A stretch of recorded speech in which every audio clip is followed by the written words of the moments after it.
Hey, good morning. Thanks for tuning in. You're watching FunkShop TV right here on twitch.tv/FunkShop TV. It's the Daily Funk. It is. I had a pretzel down way low. That's why the notification audio. It's Monday. And if you've watched this show before at all, you know how sometimes things just get a little messed up on Mondays, but we're going to make the best of it. What happened? I don't know. Oh, We haven't had any issues yet. Pretzel was really quiet, so that notification, the host notification, scared the shit out of me. Oh, yeah. Because I turned up this to give more volume to that. Yeah. I didn't realize Pretzel was so quiet. Well, we figured that out. Yeah. How you doing, Shawn? I mean, I've had a better few days before. A better few days? Yeah, you... It's been a lot of bad... I saw a picture the other day that... Murphy's been really just hanging out in my car. like he's like, I think Murphy has moved his tent into my back seat. Pretty much. Murphy, I didn't know Murphy stayed in a tent. I mean, he must You'd be think pissed. he'd have a nice big house. Hey, good morning, Stupid Fun Games. What up? Good morning, Anthony. What up? I would think Murphy would have a big house because he's made some pretty big laws. So he should be pretty successful. I mean, oh yeah, true. Like, what are you talking about? It's Monday, boys and girls. I mean, Hey, JD, what up? Being I messaged you yesterday, Jay. You didn't message me back. so Just I've been checking on you. stuck in the snow. That was pretty sweet. Yeah? What happened? By the way, Friday, you were bragging about the fact that you went and got chains, but yeah, and I went to put them on, but it didn't work because I couldn't get them on in the spot I was in. So I had chains that did me zero good at that point, and because almost all the road at that point, all the roads were fine except for very select spots. Mm-hmm. And of course, I have to deliver to a rich fuck Facebook. living in who doesn't tip me, by the way. Okay. In this just a messed up spot. So all the roads leading up to this new development neighborhood were fine. Some of them were completely cleared. And Hey, Nolan. yeah, so I go down there and I go to get out. I have to go through this this gated area. There's these big brick pillar things on each side, and it's uphill and then also turns to the left at the same time. Well, as I get towards the very top of the hill and I was about to get out, I was like, oh cool, my foot slips off the edge of the gas pedal because it's just snow on my feet, obviously, and it just slips off just for a second to where I lose just enough momentum that I'm fucksville, and I go backwards and I'm like, okay, maybe if I could just go back up down the hill again, and I could just take another running start, and I'll be good, right? And that's so I Kind of like the mentality of last year's Stuck Hill thing. Well, situation. I wasn't trying to back down that hill to get a running start. That I knew I would have been fucked. This was I knew I could make it up if I had momentum, but going back down the hill, it just the angle of the road just slid me right into this pillar. So I don't know if you. I think I sent a picture to the group, didn't I? Yeah. That's why I said I saw pictures. Oh, I thought you were process of pulling it out. That's what you look like your No. brain was doing. I'm not pulling it up unless you're like, yeah, go pull up that picture. You can if you want. Maybe give some more context. Yeah. So, luckily, it really didn't do much damage at all. The vehicle, just a quarter-sized dent in my passenger door, right by the handle. But basically, the weight of the vehicle is pressed up against this pillar. So my brother and a friend came out and helped pull out. It took two vehicles to get me out, pulling from two different directions to keep me. I saw that. To keep me from sliding into the pillar again. So about an hour and a half of pulling got it out. So it wasn't as bad as last year, but. Nolan said, I'm so tired. I feel like the OAS 2 nights were whoopers. All right, that's awesome. That's what happens when I'm so tired too. My typing gets a little fucked. I know what you meant. And we all know what you meant, Nolan. We all know what you meant. Then I tried to cash. Then like on my way home or whatever from that, I tried to cash out my DoorDash money, like send to my bank button, transfer button. Well, an error happened in that moment, so the money is lost in ether right now. It just disappeared. It got error popped up, and it was like error with your transfer. Then I go back, and then there's no money in there. There's no money in my bank account. So I'm going, and there's nobody to call with DoorDash. You have to go through email support when it comes to these kind of things. So it's being super slow. And I've posted on Reddit. There's my car. There's your automobile. Yep. Automobile. Against the pillar. Yeah, so it doesn't look like it's that big of a deal. No, but the front right tire is over the curb. Wrong way. Oh, really? Yeah, the front right tire is in a ditched curb area. Oh, okay. And then as you can see, when I saw that one, I was like, oh, shit. Yeah. Oh, shit. I think there's one more. Yep. You can see see that little piece poking out? Well, I got right where your mouse is? Right here? No, no, your mouse was. Not his. I don't know where the mouse was. Oh, sorry, I'm looking at the past. Yeah, right up a little bit. Down, tiny bit, basically right there. Right here. Yeah, right there is where the pillar piece is pointing into the side of my car. Oh. Basically almost right on the seam between the two doors. Oh. So it's in a very, very bad spot. Yikes. So if you imagine pulling it one way or the other. Right. Probably no more door. Scrape, yeah. Rip the door off, who knows what. So yikes. So Joe parked his truck in front of my car, and put tension. I configured Duane's camera before he gets here, so he doesn't whine about it. And he'll probably be wrong. I know. In the wrong spot. So yeah, I mean, that was crappy.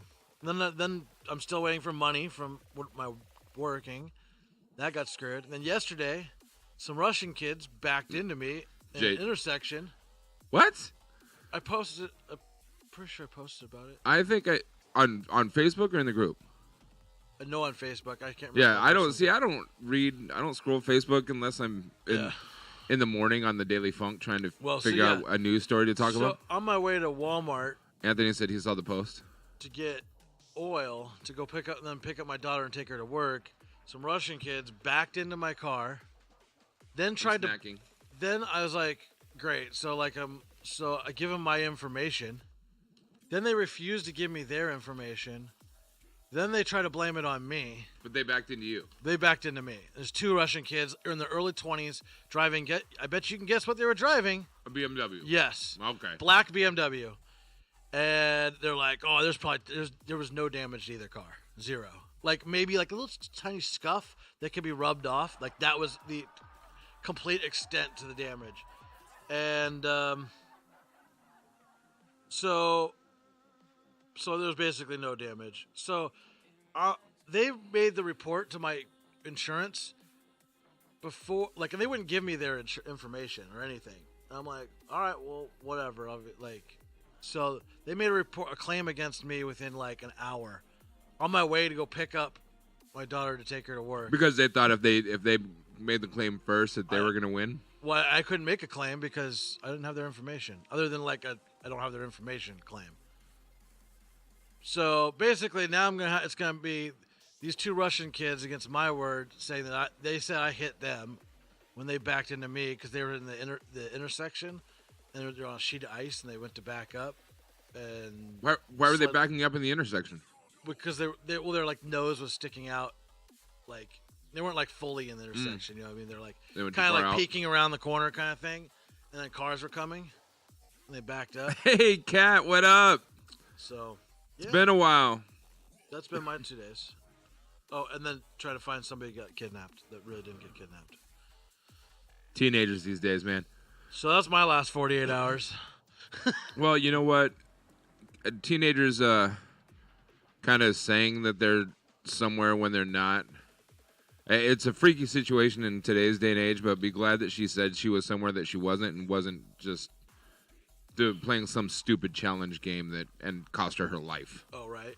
And the reason I say that is because there was a 7th grader at Cascade Middle School that died about a week ago from one of those challenges. Yeah. Yeah, so condolences to the family. I'm not going to put their business out there. If we get it, like a GoFundMe link or something, I will post it so we can show some love and some support because we're community-type people. But it was the Pass-Out Challenge. Remember the Pass-Out Challenge? Mm-mm. It's been going off and on for literally decades. You just hold your breath till you pass out? No, people were doing it when I was in junior high. It is really, really humanly hard for a person to hold their breath until they pass out, like for anybody to do it themselves, because your body survival mode kicks in.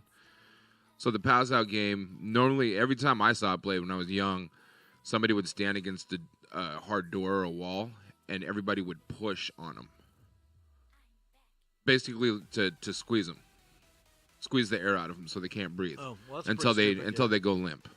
That's pretty stupid. Oh, Kat, I appreciate that. You're actually here live. That's crazy. You haven't seen us live in a long time. Yeah, it's definitely not bright.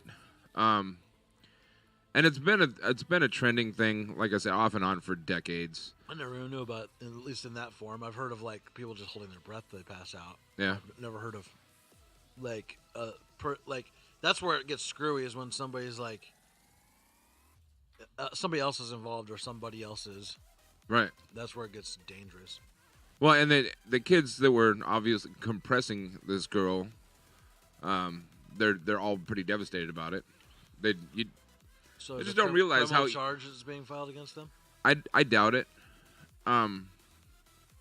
because they were all taking turns doing it. It was just a big group game. I don't know. I have no idea. I've seen dozens of people pass out from the pass out game.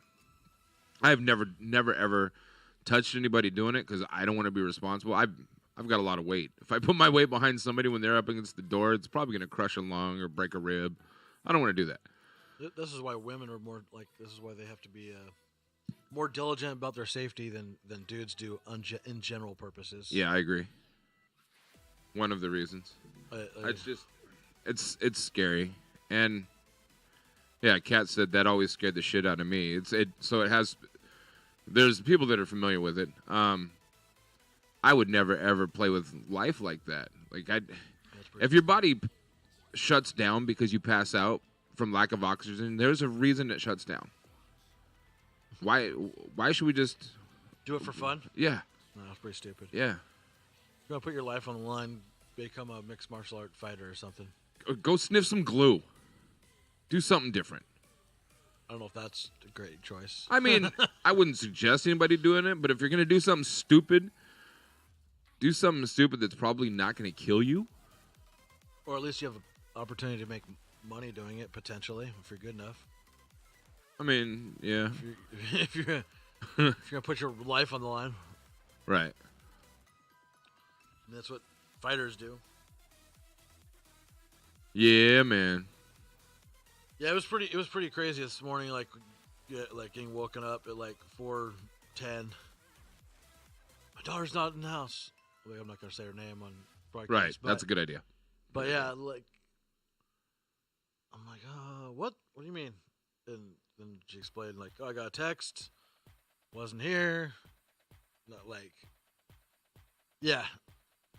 And her mom's like, afterwards, was like, just, if you want to go with your friends, just fucking tell me you're going to go with your friends. Like, I'd rather know where the fuck you are and that you're safe than just think that somebody kidnapped you.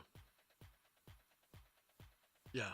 I was like, how the hell? Like, it didn't seem like especially in today's day and age, man. Like, when we were kids, if I was gone at 3 o'clock in the morning when I was 13, 14, 15, My parents would be up waiting for me when I got home, but I know they wouldn't worry about it necessarily. There was an expert on this actually on Joe Rogan's podcast. I mean, I know we worry this day and age we worry about it more, but there was an expert on his podcast about a month ago, roughly, that was actually talking about this subject. People like kids being kidnapped and things of that nature. And he said there's very little evidence to show that there's any giant statistical difference between now and the 60s and 70s and 80s. Well, crime rates are definitely but not specifically that. Right.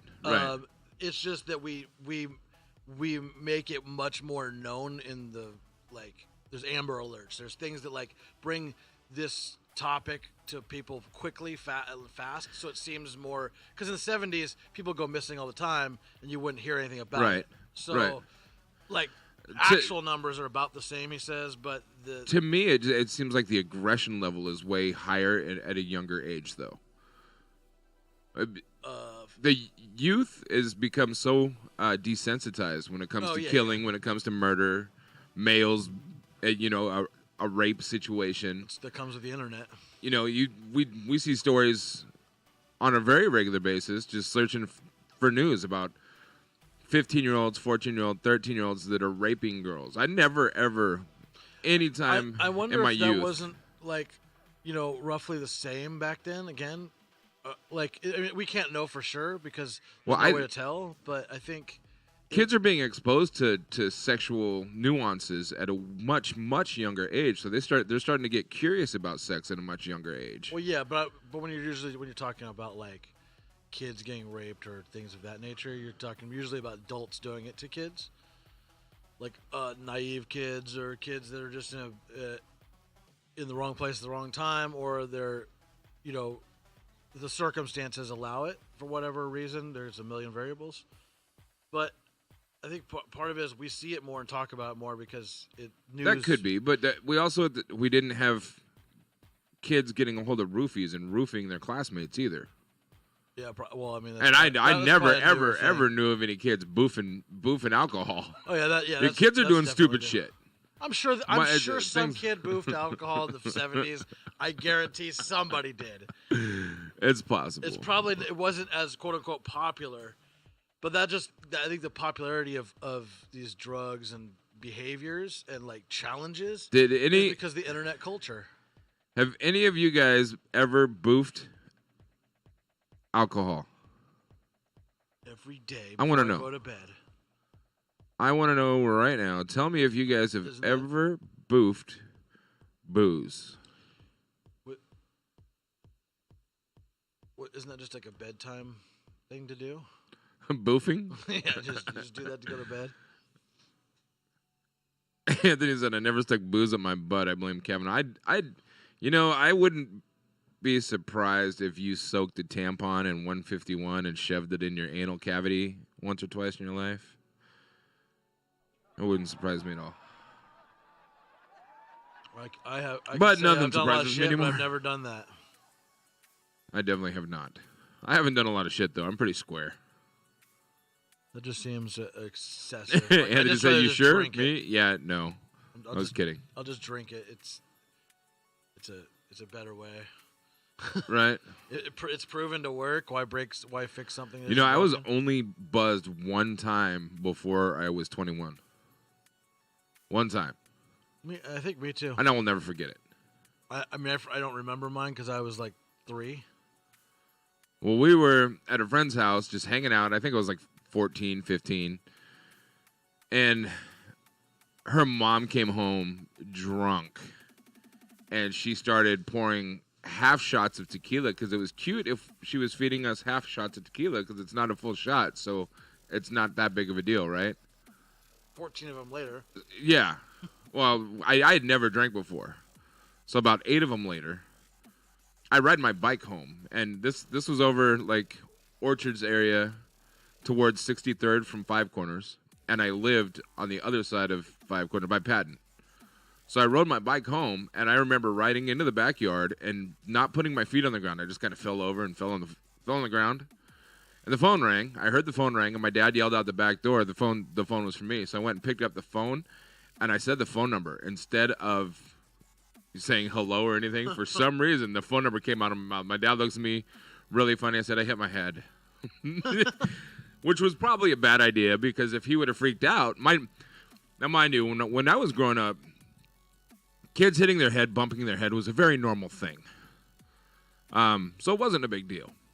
So I still think it's a somewhat normal thing.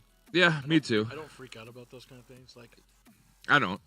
But my parents never did. Like, they figured we were wrestling around or somebody hit somebody in the head with a baseball bat. As long as it's not bleeding and you're not screaming, you're not dying. Mm-hmm.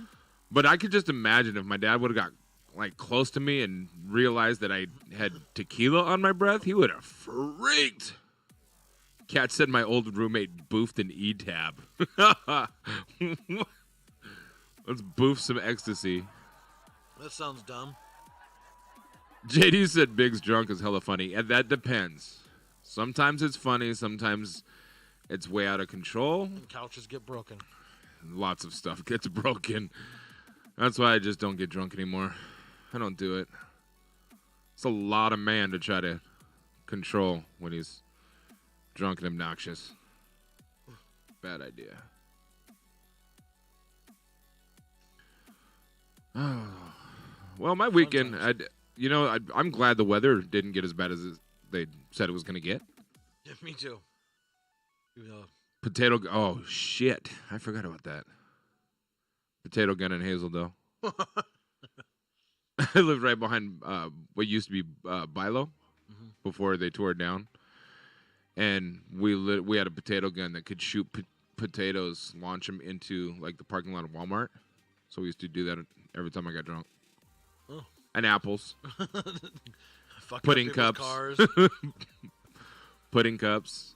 Whatever would go into the tube, we were launching it to the Walmart parking lot. And I'm sure you hit lots of cars. Oh, yeah. Yeah, like we had a point system. If you could hear a bang, it was a certain number of points. If you could set off a car alarm, it was a certain amount of points. Yeah. I was an asshole. It was funny at the time, but now that I'm old and grouchy, I just imagine if I came out of a store and I had a big dent with potato all over my car, I'd be livid. So if you know anybody that's car ever got bombed by a potato in the Walmart parking lot, JD did it. It wasn't me. That's corruption is back. It was that guy. It's that guy. Wasn't me. Everybody freaked out Friday at the bar and left about 12:30 because they thought this big blizzard was coming in, which it kind of did. At 1:15, it started snowing. By the time I left at like 2:30, 2:45, I couldn't go any faster than 20 miles an hour all the way home because I couldn't see in front of me, and shit was slick. I have no problem driving on snow, but for some reason around here, when it snows heavy and it's cold, it's slicker than average snow is. Like, I'll drive over the mountain not giving two shits about it. But when the snow is on the valley floor, for some reason, it seems way slicker. So maybe. I went real fucking slow. Kat said I managed the subway inside that Walmart. Right now you're going to get some stalkers, Kat. You're telling the whole world where you're at. Nolan said I didn't drink till I was 21. Anthony said I did when I was 9. I thought whiskey was apple juice. Oh. What the funk?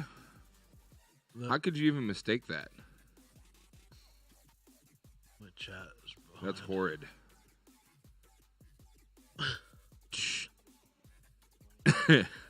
I think you're safe, Kat. Nobody's going to come and stalk you. We're not going to... I'll pull up pictures and show everybody who you are, and then they might, but I'm not going to do that. Because I'm a nice guy. How's the audio, everybody? Is there a fair balance between microphone volume and music volume?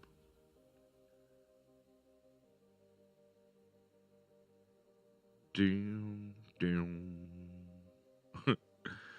Good. Yeah, you're not distorting. Anthony said good for once. That's well, pretty loud. He said we can't hear the music.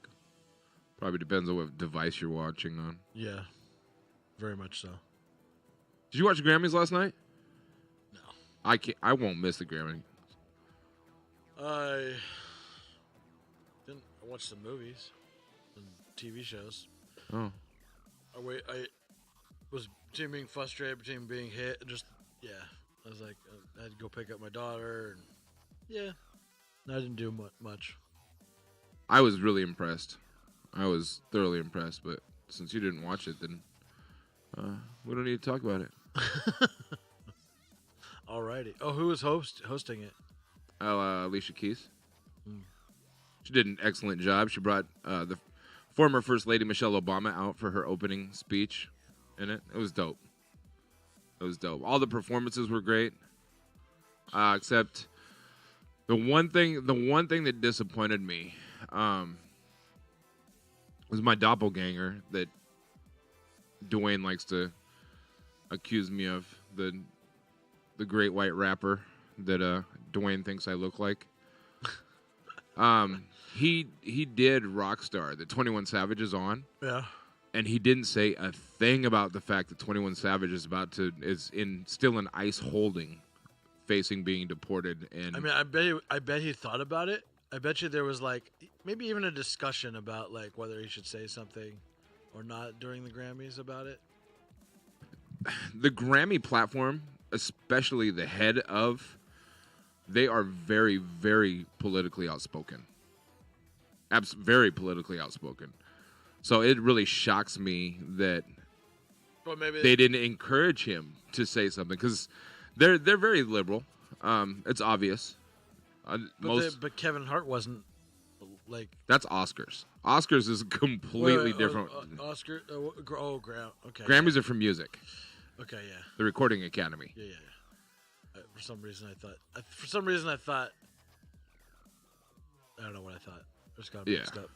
But okay. So that really disappointed me. Other than that, everything else was perfect as far as I was concerned. Actually does surprise me that he didn't say anything. But also Post Malone's not like one for controversy. So if you I think he's just not that bright. Honestly. Well, I think he's just the average Joe, very much so.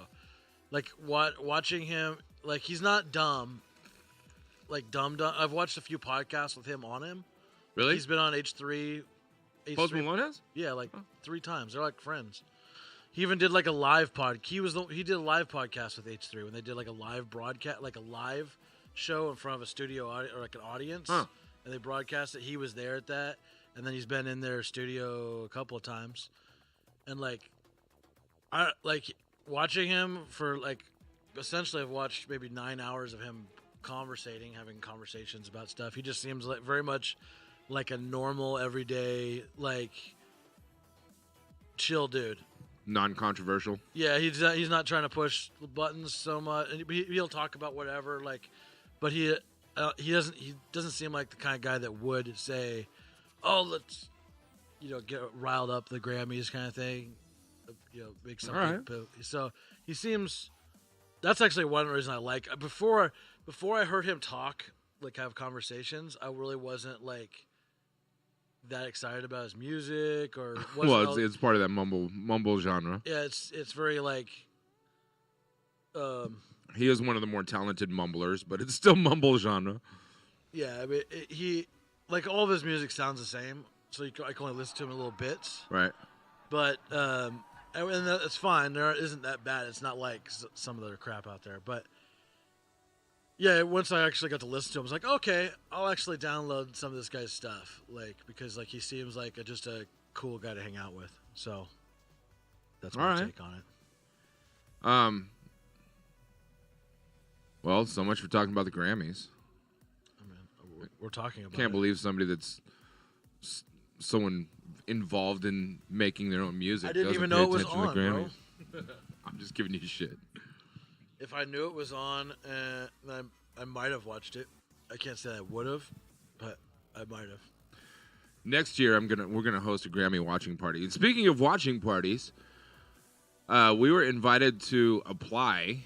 We weren't invited to host yet, but we're invited to apply to host a few basketball games via Twitch, so we could actually be the announcers for the games while we show the games on our feed. Yeah. Like college basketball? High school basketball? It's not college and it's not NBA. It's like, did you watch that football game the other day? It's like another league. Yeah. What was that football game that was on the other day? Super Bowl? No. Saturday, I believe. I didn't know there was a football game on. It was like American something league. It's a different league, but it's a pro league. Interesting. Is AAF? Is that what it is?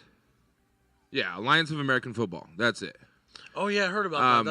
It's like a kind of like a minor league football league. Kind of like a semi-pro. Yeah.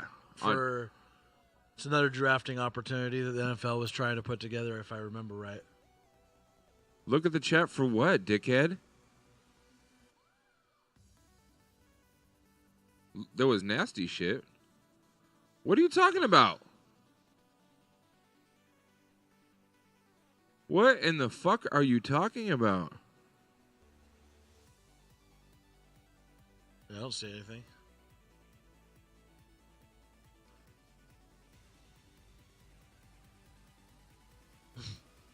Oh, the nasty hit in the Alliance of American Football. I heard that it's kind of taking football back to what the rules were 10 years ago. When they were better? Yeah. Yeah, before it got so watered down. Yeah.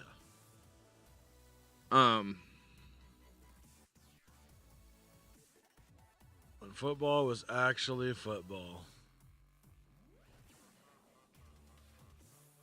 How do you look in the chat in the game? Ding dong. You call him doofus, dipshit. Anthony and I are going to just sit here and talk shit about each other all day. Let's see. I got to find it. He's posting a link. Oh. ESPN link. Oh, yeah. I'm not playing an ESPN link on here, dude. Not doing it. As much as I would love to, as much as I wish we can get away with it, it's not happening. Here it is. I found the email. Load, you fucker.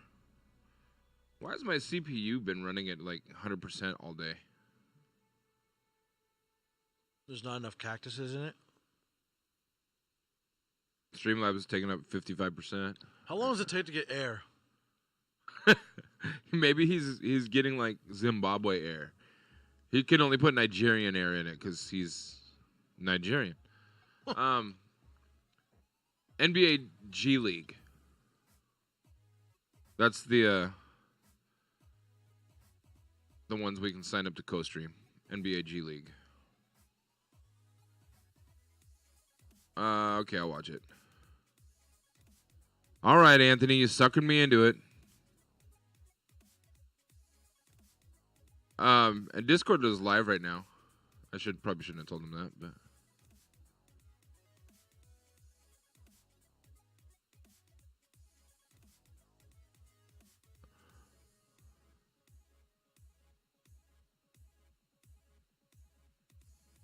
Live Discord chat. yep. Maybe other people can join. Oh, he said he has a friend cut Oming over in like 2 minutes. Yeah, right, bro. You don't gotta lie to us. Oh, shit. Oh, shit.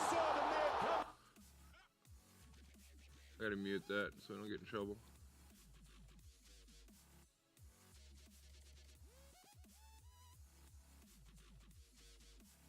Ooh! I'm glad I can see that.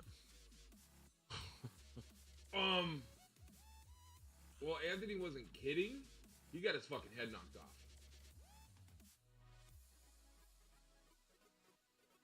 Can we play 7 seconds of it? Go for it. Are we allowed to? We're gonna get in trouble for this?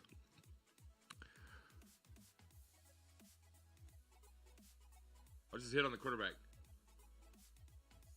Literally rocked his fucking helmet off.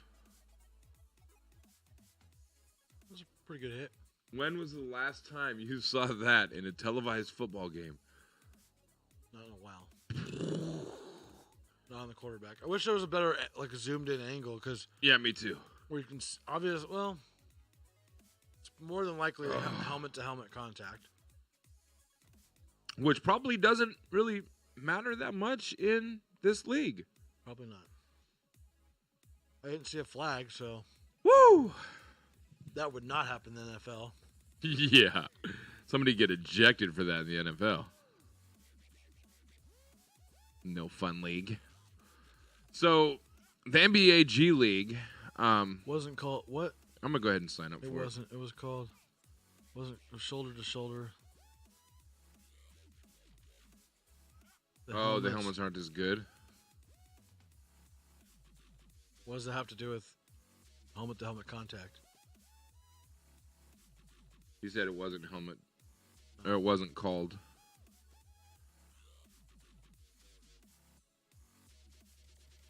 So what days and times would you be co-streaming NBA G League?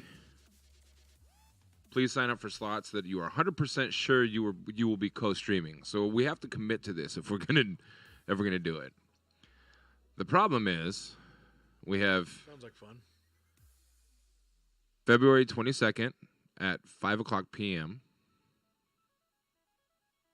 Look at the calendar. Which is a Friday. And you can't really do PM stuff anyways. I mean, I can. February 23rd at 5:30 p.m. Saturday. Maybe I should wait till Duane gets here, if he's coming. March 1st. March 2nd. 8th, 9th. Oh, these are all Fridays and Saturdays. That sucks. Well, that makes sense. So this 22nd is Agua Caliente versus Wisconsin. We're not gonna know any of their names, so we're supposed to like comment or basically just not like the not typical ringside, courtside sports commentators. It means we can sit here and talk while we're broadcasting the game. But like we were supposed to talk about the game a little bit. We don't have to. Not that I have a problem with it. Yeah, it's just co-streaming. And we could just sit here and watch the game and be like, "Ooh, did you see that dunk?" Oh, are we supposed to show it on? Yeah, we'll be showing it on our stream. It's a co-stream. It's fun. But it says, please sign up for slots that you are 100% sure you will be co-streaming. So we have to commit to them if we're going to do it. That's fine. We're just going to commit to all of them? I didn't say that. Okay. Well, February 22nd is Agua Caliente versus Wisconsin. February 23rd is Iowa versus Texas. March 1st is Fort Wayne versus Wisconsin. March 2nd is Capital City versus Raptors. So why does everything have the city except Raptors? Where are the Raptors from? Toronto? I doubt it's the Toronto Raptors. March 8th, Talabasca. Raptors versus Austin. March 9th, Windy City versus Greensboro. It shows how amateur hour this is. Raptors were like, Right. They don't have a home city. March 15th, again, Agua Caliente versus Texas. The 16th is Erie versus Canton. The 22nd, Agua Caliente versus Santa Cruz. And the 23rd, Agua Caliente versus Santa Cruz.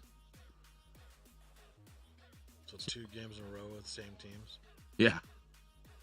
Yeah. Back to back. Back to back. That seems going weird. Back to back. I mean, you see that now, baseball, but not in well, basketball. what I'm guessing, all of these teams probably play 3 or 4 game series just like the NBA does. They're usually not. You don't stay. These are only the ones that basically Twitch has gotten the green light from NBA G League to host co-streamers. In the NBA, they don't play back-to-back games against the same team. Yeah, they do. Except in the playoffs. No. When? There's series. I don't remember ever seeing that kind of thing. Oh, yeah, you're right. I'm like, in baseball, that's normal. That's how it's done. But shows how much I pay attention to basketball. like, I don't remember ever that being the case in the NBA. I used to watch the NBA all the time. Anthony said Raptor City, Jurassic Park Raptors. Yeah, I have negative knowledge about basketball too, but it might be something cool to negative do. knowledge. Yeah. Are they gonna give us like stat sheets and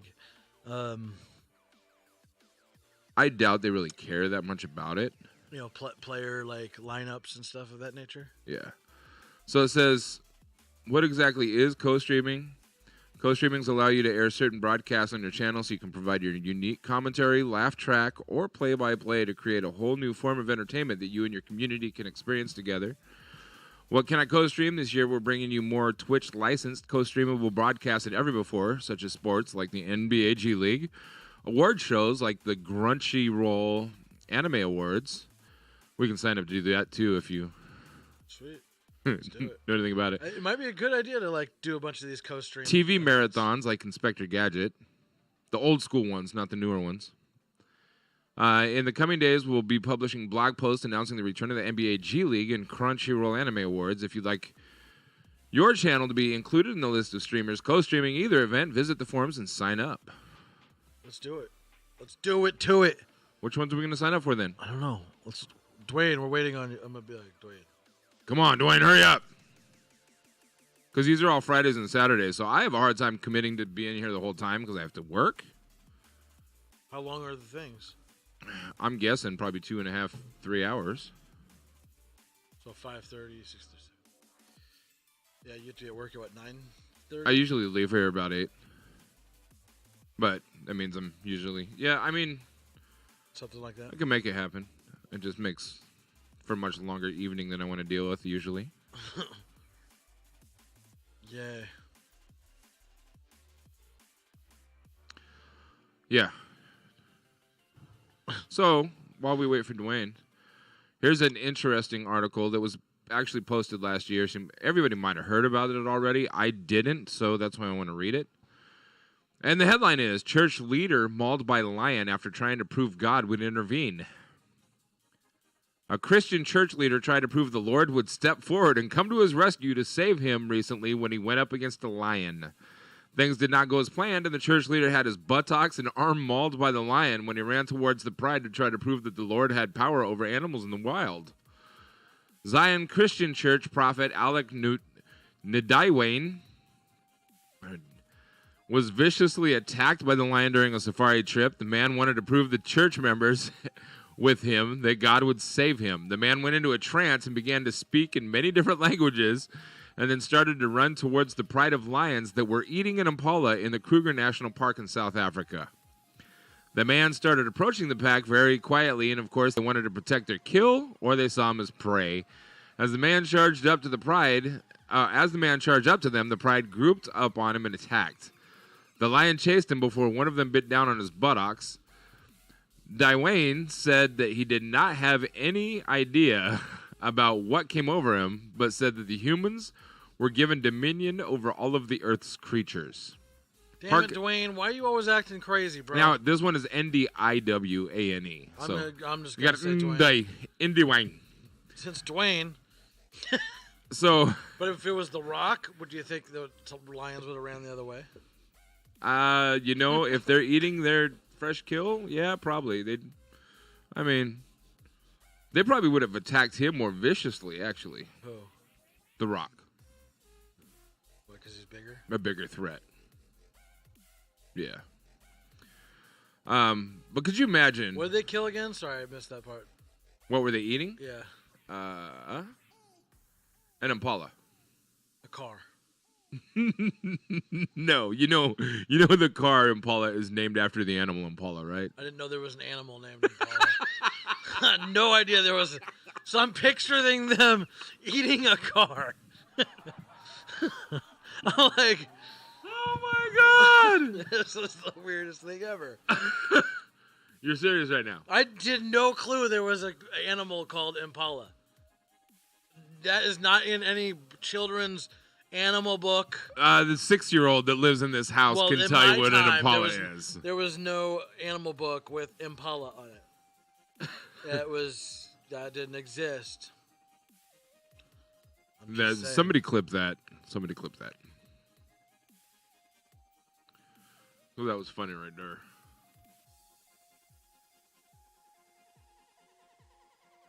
Why don't I get... I'll show you a picture, bro. See, right now my thing is not showing like a clippable section. They have Impalas at the zoo. You've never seen one at the zoo? Never even heard of it. That is wild. I can't believe that we just went there. Oh, there it is. Here's the best shot that I could find. All things considered. Oh, come on. Just show us. It's a Shutterstock, so it has a Shutterstock watermark over it. But there you go, bro. That is an Impala.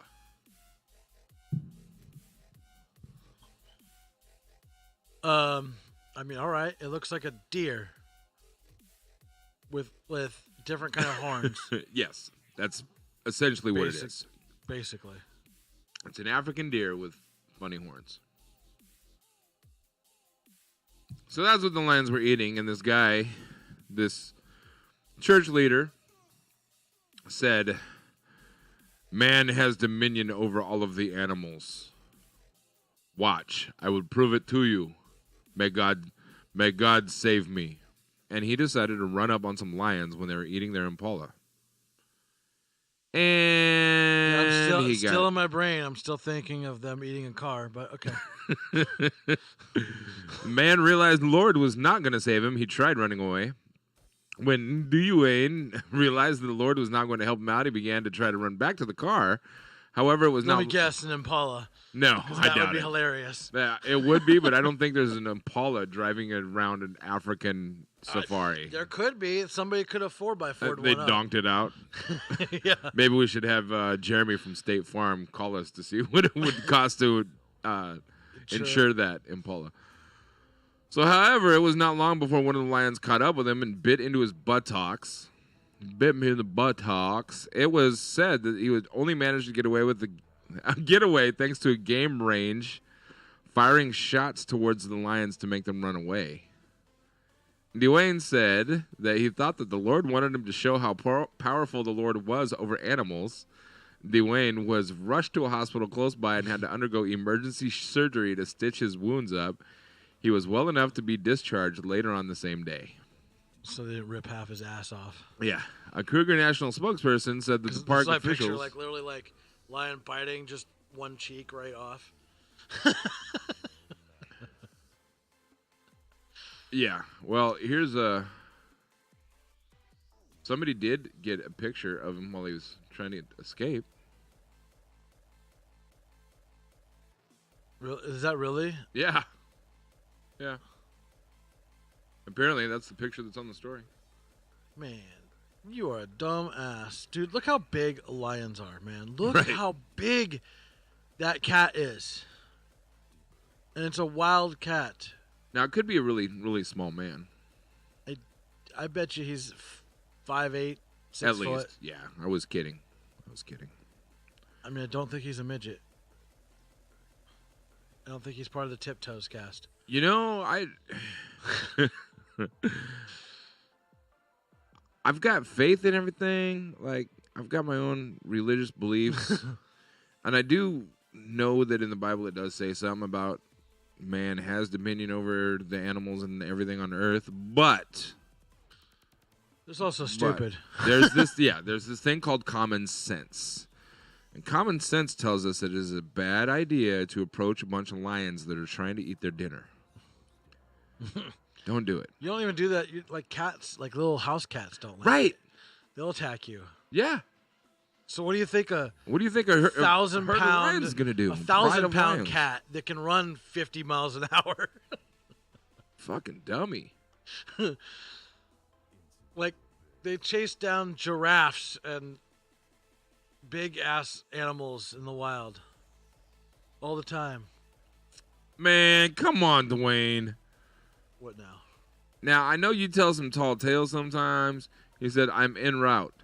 Hella people were getting their tires checked this morning. Shit is crazy. Motherfucker. Would you go to like Les Schwab to do this? Even if we went to Les Schwab, I doubt that there's a line of cars there saying we need the air in our tires checked at noon. Maybe not on like a Monday. Maybe just other shit being checked. There might be. They were just busy. There might be. Which means that he didn't actually do it. He just wants somebody else to do it for him. There might be. Like I could see that a half hour at Firestone. There might be. Yeah, for sure. Have you seen his tires? Yes, I'm willing to bet that if he goes to Les Schwab, they're gonna look at him and say, "I'm not touching that shit." Probably. I will not put air in that because I don't want to be responsible for what it does when you pull out of the parking lot. I am not touching that shit. I could see that. Oh, Joe Rogan is live right now with Rafinha Bastos. Did you see Eminem shouted out Krista Lee? No, I did not. So Krista Lee has like made a couple like that's fun. There's actually a whole bunch of backstory to this or some backstory. So you know Krista Lee is, right? No, I do not. Oh, okay. Well then, even more. So he's a comedian. He's friends with like. I'd probably recognize him if I saw him. Yeah, if you look, just pull him up. So he was imitating some of Eminem's freestyles, but like in a comedic fashion. Okay. Because he's a super like. If you go to like Krista Lee's YouTube page or his Twitter, Eminem praises comedian Chris D'Elia impression. So, all right. And actually, Chris D'Elia has like a rap album out that he released like a long time ago that was more of like just a comedic type thing. So he hired like real producers. Okay. And like the whole album is like him pretending to be a rapper, but he's like really bad at it. But it's like man, I wish this wasn't on YouTube. It's also on Twitter. Eminem, actually shared it on his Twitter. Yeah, he thought it was hilarious. But the video that he shared on Twitter is the YouTube video. So yeah. We still can't play it. I mean, fucking assholes. It's funny though. It's hilarious. Yeah, Eminem tweeted, "This is incredible. For a second, I actually thought it was me." Yeah, because so before that, before Eminem tweeted that out, Krista Lee was getting all this hate mail from all like Eminem fans, like, "You're not even like good," and like, "Those lyrics suck," and like just talking shit to him, and but yeah, after Eminem was like, "Oh, I see how it's funny now," like kind of thing. Nice. He's like friends with like all the Joe Rogan, Tom Segura, and Theo Vaughn's and part of that circle. Yeah, is like his best friend is Whitney Cummings. So I wouldn't mind if Whitney Cummings was my best friend. Right. I like her. I saw she had a really revealing Instagram post last night. Impractical Jokers are coming to A. Oh, the ones that do those YouTube videos? The ones they have a TV show. Oh. The four guys that are always pulling pranks and daring each other to do shit. Yeah, they started on YouTube, right? Like it's just I think so. Thing. I think if I remember who it is, I'm like, I don't know. I didn't really like their stuff. Oh, I fucking love watching their TV show. I love it. They remind me of like some like Russian knockoff. Are they the ones that they're all from New York? I know, but they remind me of those guys that do the ones where they pretend they're terrorists and bombs and shit. No, they don't. But they remind me of that. I'm not saying they do that, but God, you know what I mean? Sacha Baron? What? Sacha Baron does that. No, there's some Indian. I think they're Indian dudes. I don't know what like. Well, yeah, Sacha Baron is too. Whatever they are, I don't know. I just see their videos and then like, I think okay, those better be actors because if those aren't actors, like you're a dumb shit. If you're pretending to be like a terrorist. And no, I think Impractical Jokers are fucking That's how you hilarious. get shot.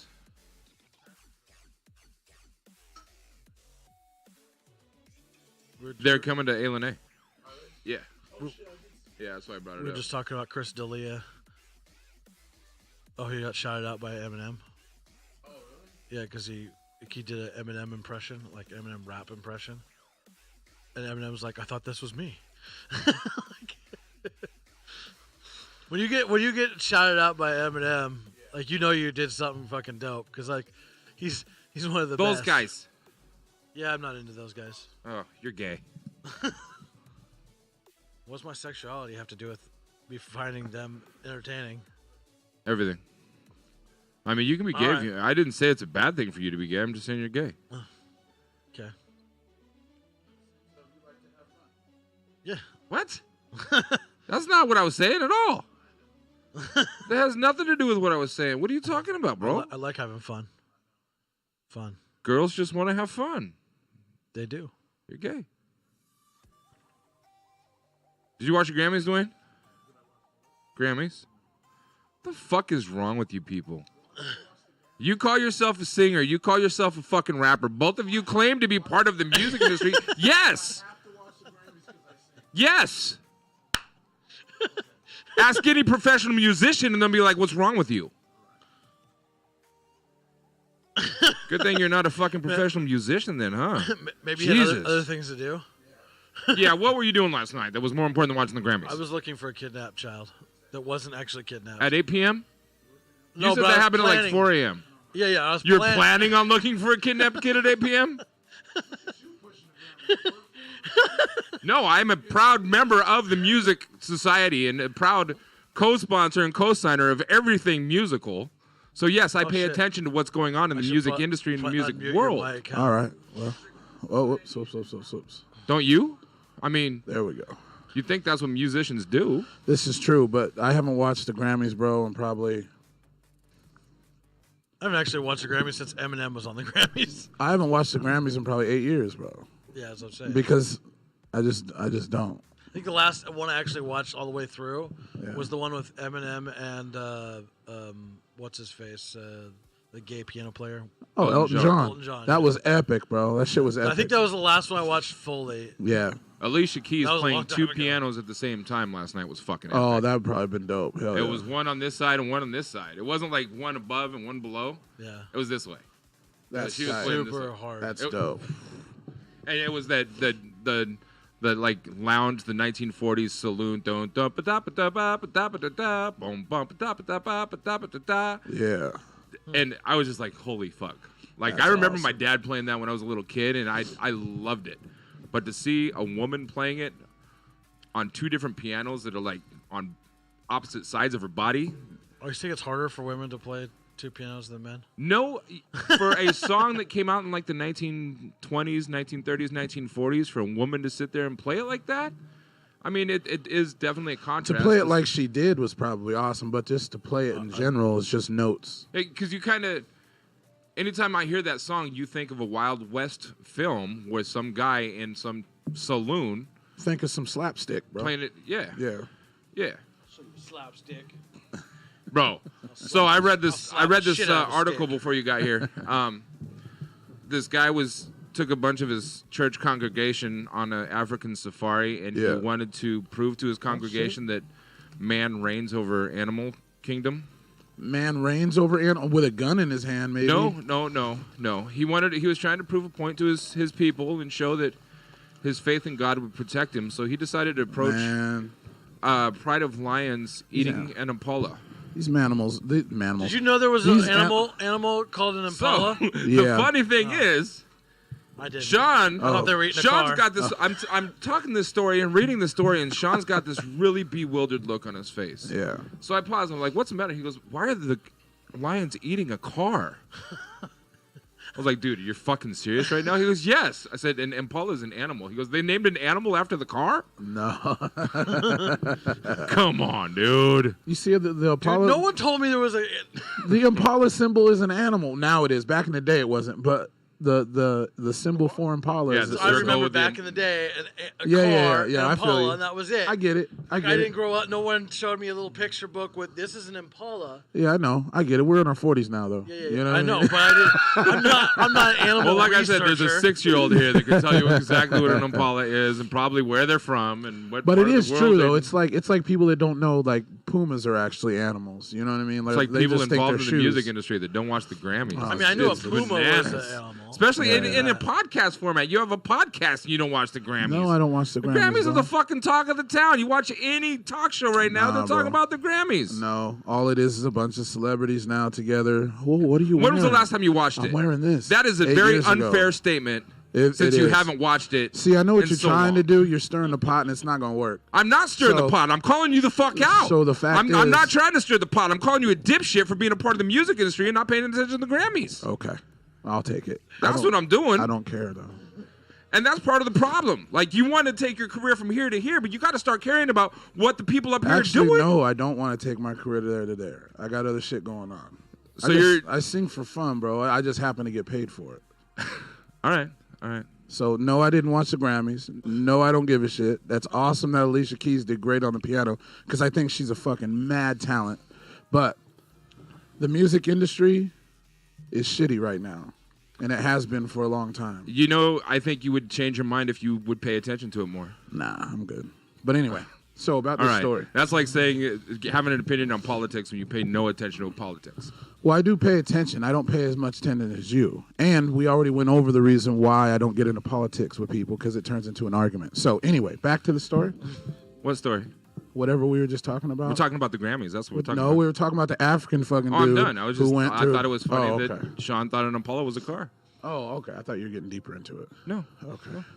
So my brother came down, and so did Joe. My brother almost brought his tractor with him. He's like, "Do I need to bring my tractor too?" I'm like, "It probably wouldn't hurt." Yeah. No, it's fine. Sounds fine.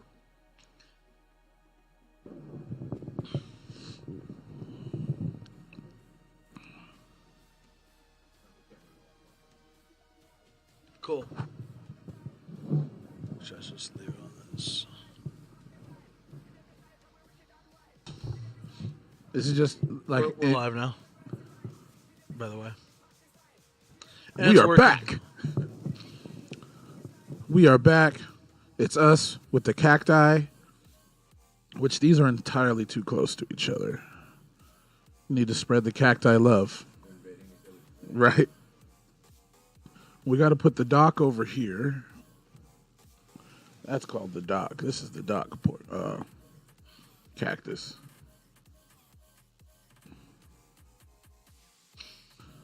Truth. Super truth. And then I'll put the lickster, the licky cactus right there. The licky cactus? I'll put the bad mama jamma back here. And this, I don't know. The cameras are all fucked up. And this is the butt plug thing. They don't stay that way. Yeah, it's weird. You know, good times.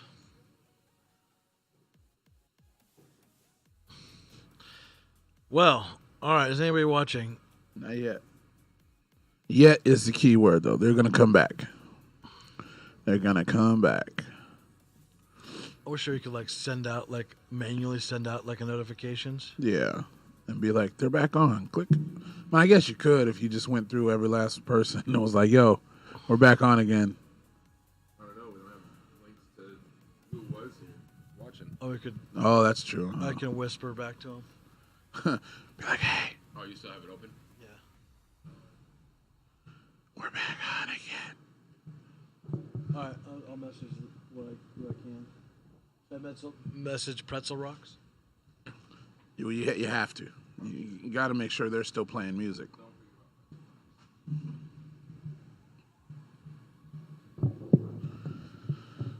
Should the computer then be like reset like every once a day, or is it reset every day? I don't know. I don't know if it stays on. I think it was trying to back up and then it like at the same spiked time. the CPU up. Yeah. And it fucked up the word clock on the. So like when you have, especially in this setup, we have essentially multiple audio devices that are sound cards. They all have their own word clocks. Yeah. If they get too far out of sync with each other and the buffer gets off, that's what happens. Oh.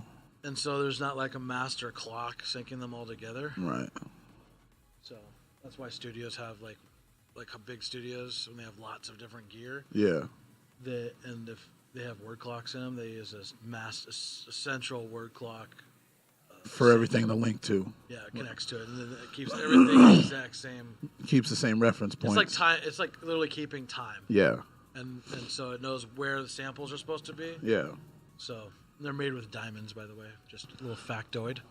Diamonds are forever. Is it the type of material the diamonds are that help it helps like to keep that. the time Yeah. better. Like, and they use like super precise, super high quality diamonds are used for time on good word clocks. Yeah, that's cool. The more you know. Just a random little thingy.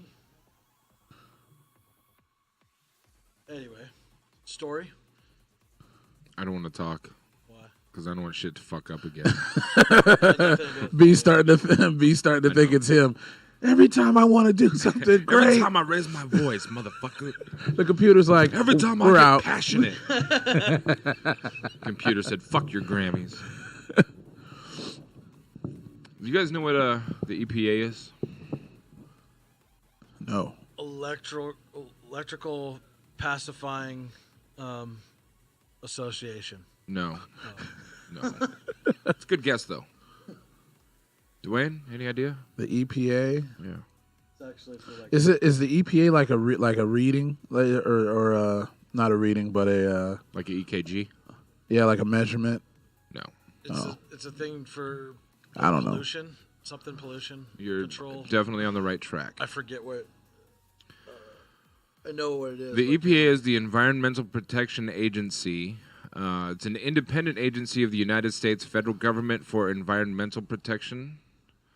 President Richard Nixon proposed the establishment of the EPA on July 9th, 1970. It began operation on December 2nd, 1970, after Nixon signed an executive order. Basically, the EPA regulates how much harmful emissions are going into our air. They're regulating what industrial complexes are in this country. It's kind of like the FBI for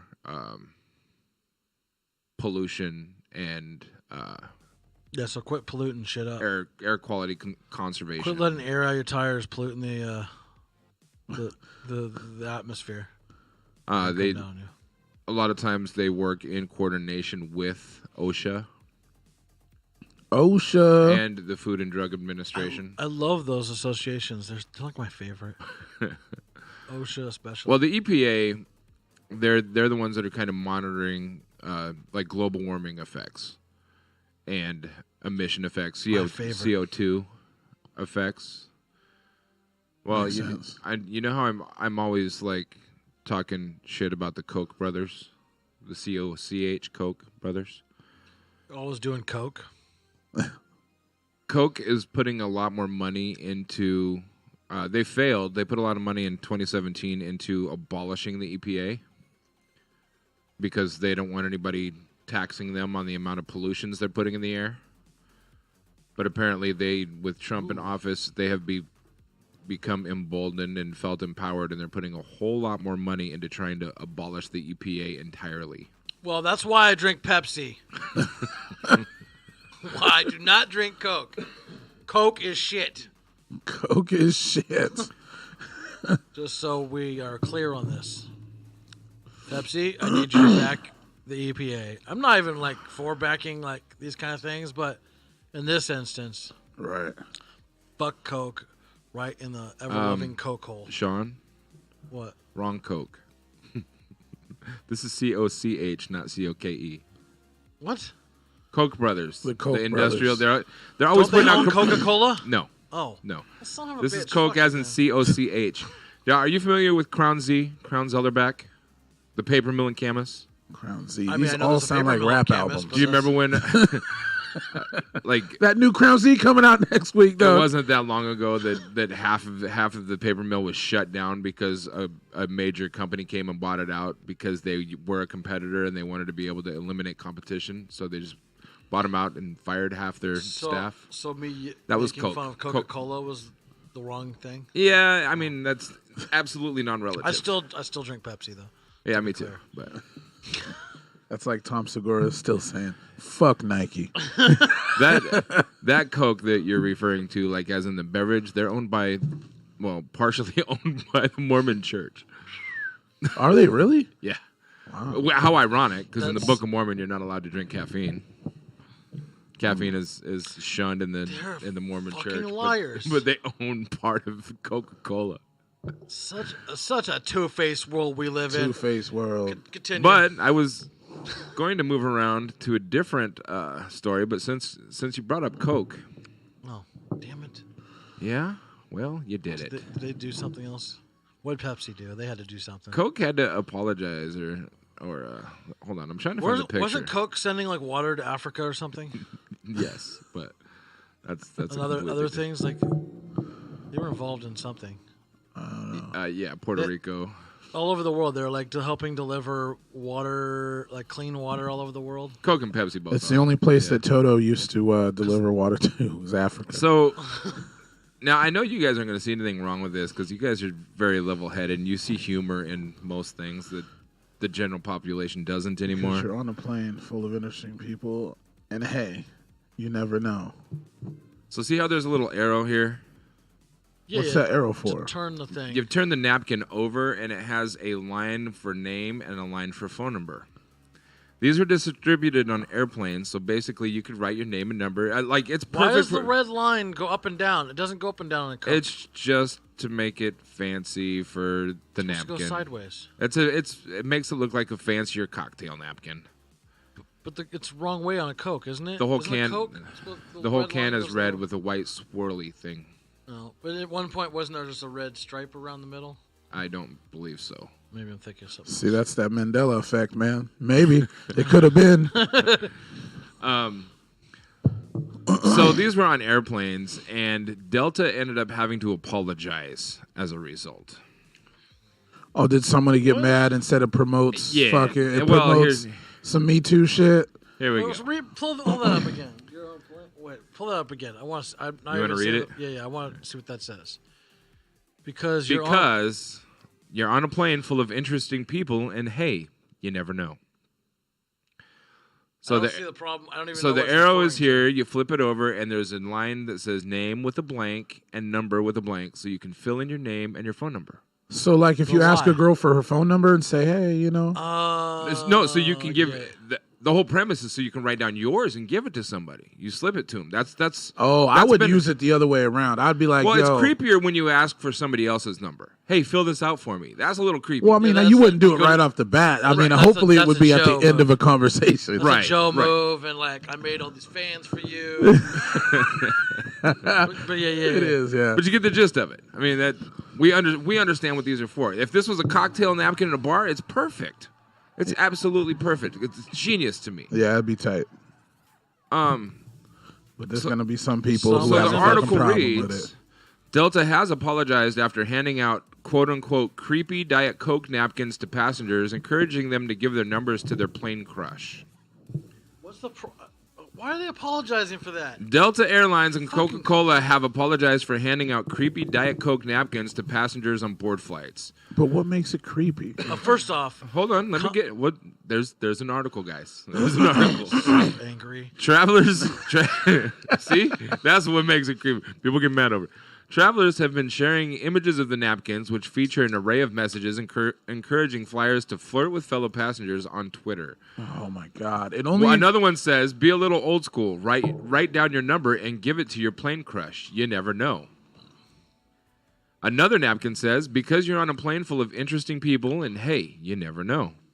There are even dedicated spaces on the napkins for people to write down their name and phone number. Delta has collaborated with Diet Coke for some time, but the latest napkins have generally not gone down well. These napkins are creepy AF, one person wrote in a message to both brands on Twitter. Let me guess. Does it have a picture of that person saying that? I'm going to get to that in a minute. I bet I can describe it without seeing it. Yeah, well, holding. All the people that wouldn't get one of those? A few more lines. Pretty sure no one appreciated unsolicited phone numbers in the good old days, and they sure as heck don't want the number of someone who has been gawking at them on a plane for hours today. Not a good look. I call bullshit. I absolutely call bullshit. You know how many people I were like, fuck, I wish they would have given me my number. Right? That used to be a normal thing. Yeah, absolutely. Well, not only that, but why would you... So, in your right mind, you wouldn't do it right off the bat. Like, for me, I would have a conversation with the person and then get that vibe. And then you're like, you know what? Here, I know our plane's landing soon. Let's take advantage of this napkin. Then I'd make a little joke, and I'd be like, here you go. Boom. Now it's not creepy because you had a conversation way before the napkin came up. Now, if you're doing this, like... Yeah, if you're peeping fucking at just, somebody the whole flight and not saying a and- word, and and then then you're you like, slide them the "Here." napkin. yeah. Here. As you're leaving, you're like, So I was they did 4 that. aisles away. Here. So, It's like, bitch, I don't even live here. Like, so if they did that, it's like, what are you gonna do? You go, okay, well, throw away. Like, end of it. That's the end. Why do we gotta turn this into a Twitter apologize? because company? people need things to complain about, dude. We live in a soft ass world. Yes. With a bunch of soft ass people who. So there are 1,401 tweets about this. So not very many. Nah, not at all. As far as Twitter goes, it's really not very many, but that's still way more people that tweeting about this than tweeting about FunkShop TV. But we'll get there. This tweet says, "Hey, creepy. hey at Delta and hey at Coca-Cola. These napkins are creepy AF. Pretty sure no one appreciated unsolicited phone numbers in the good old days, and they sure as heck don't want the number of someone who has been gawking at them on a plane for hours today. Not a good look." Don't accept it. Throw the shit away, just like Shawn. Move on. Anyway, go That ahead. tweet was posted by Duck Sauce at Duck Sauce, DuckSauz. That name offends me. Now hold on, let me show you Their what their haircut picture. probably. Now offends me. you were saying you wanted to guess what their picture was, right? Yeah. You have a premise about what they might look like or what they would represent themselves as.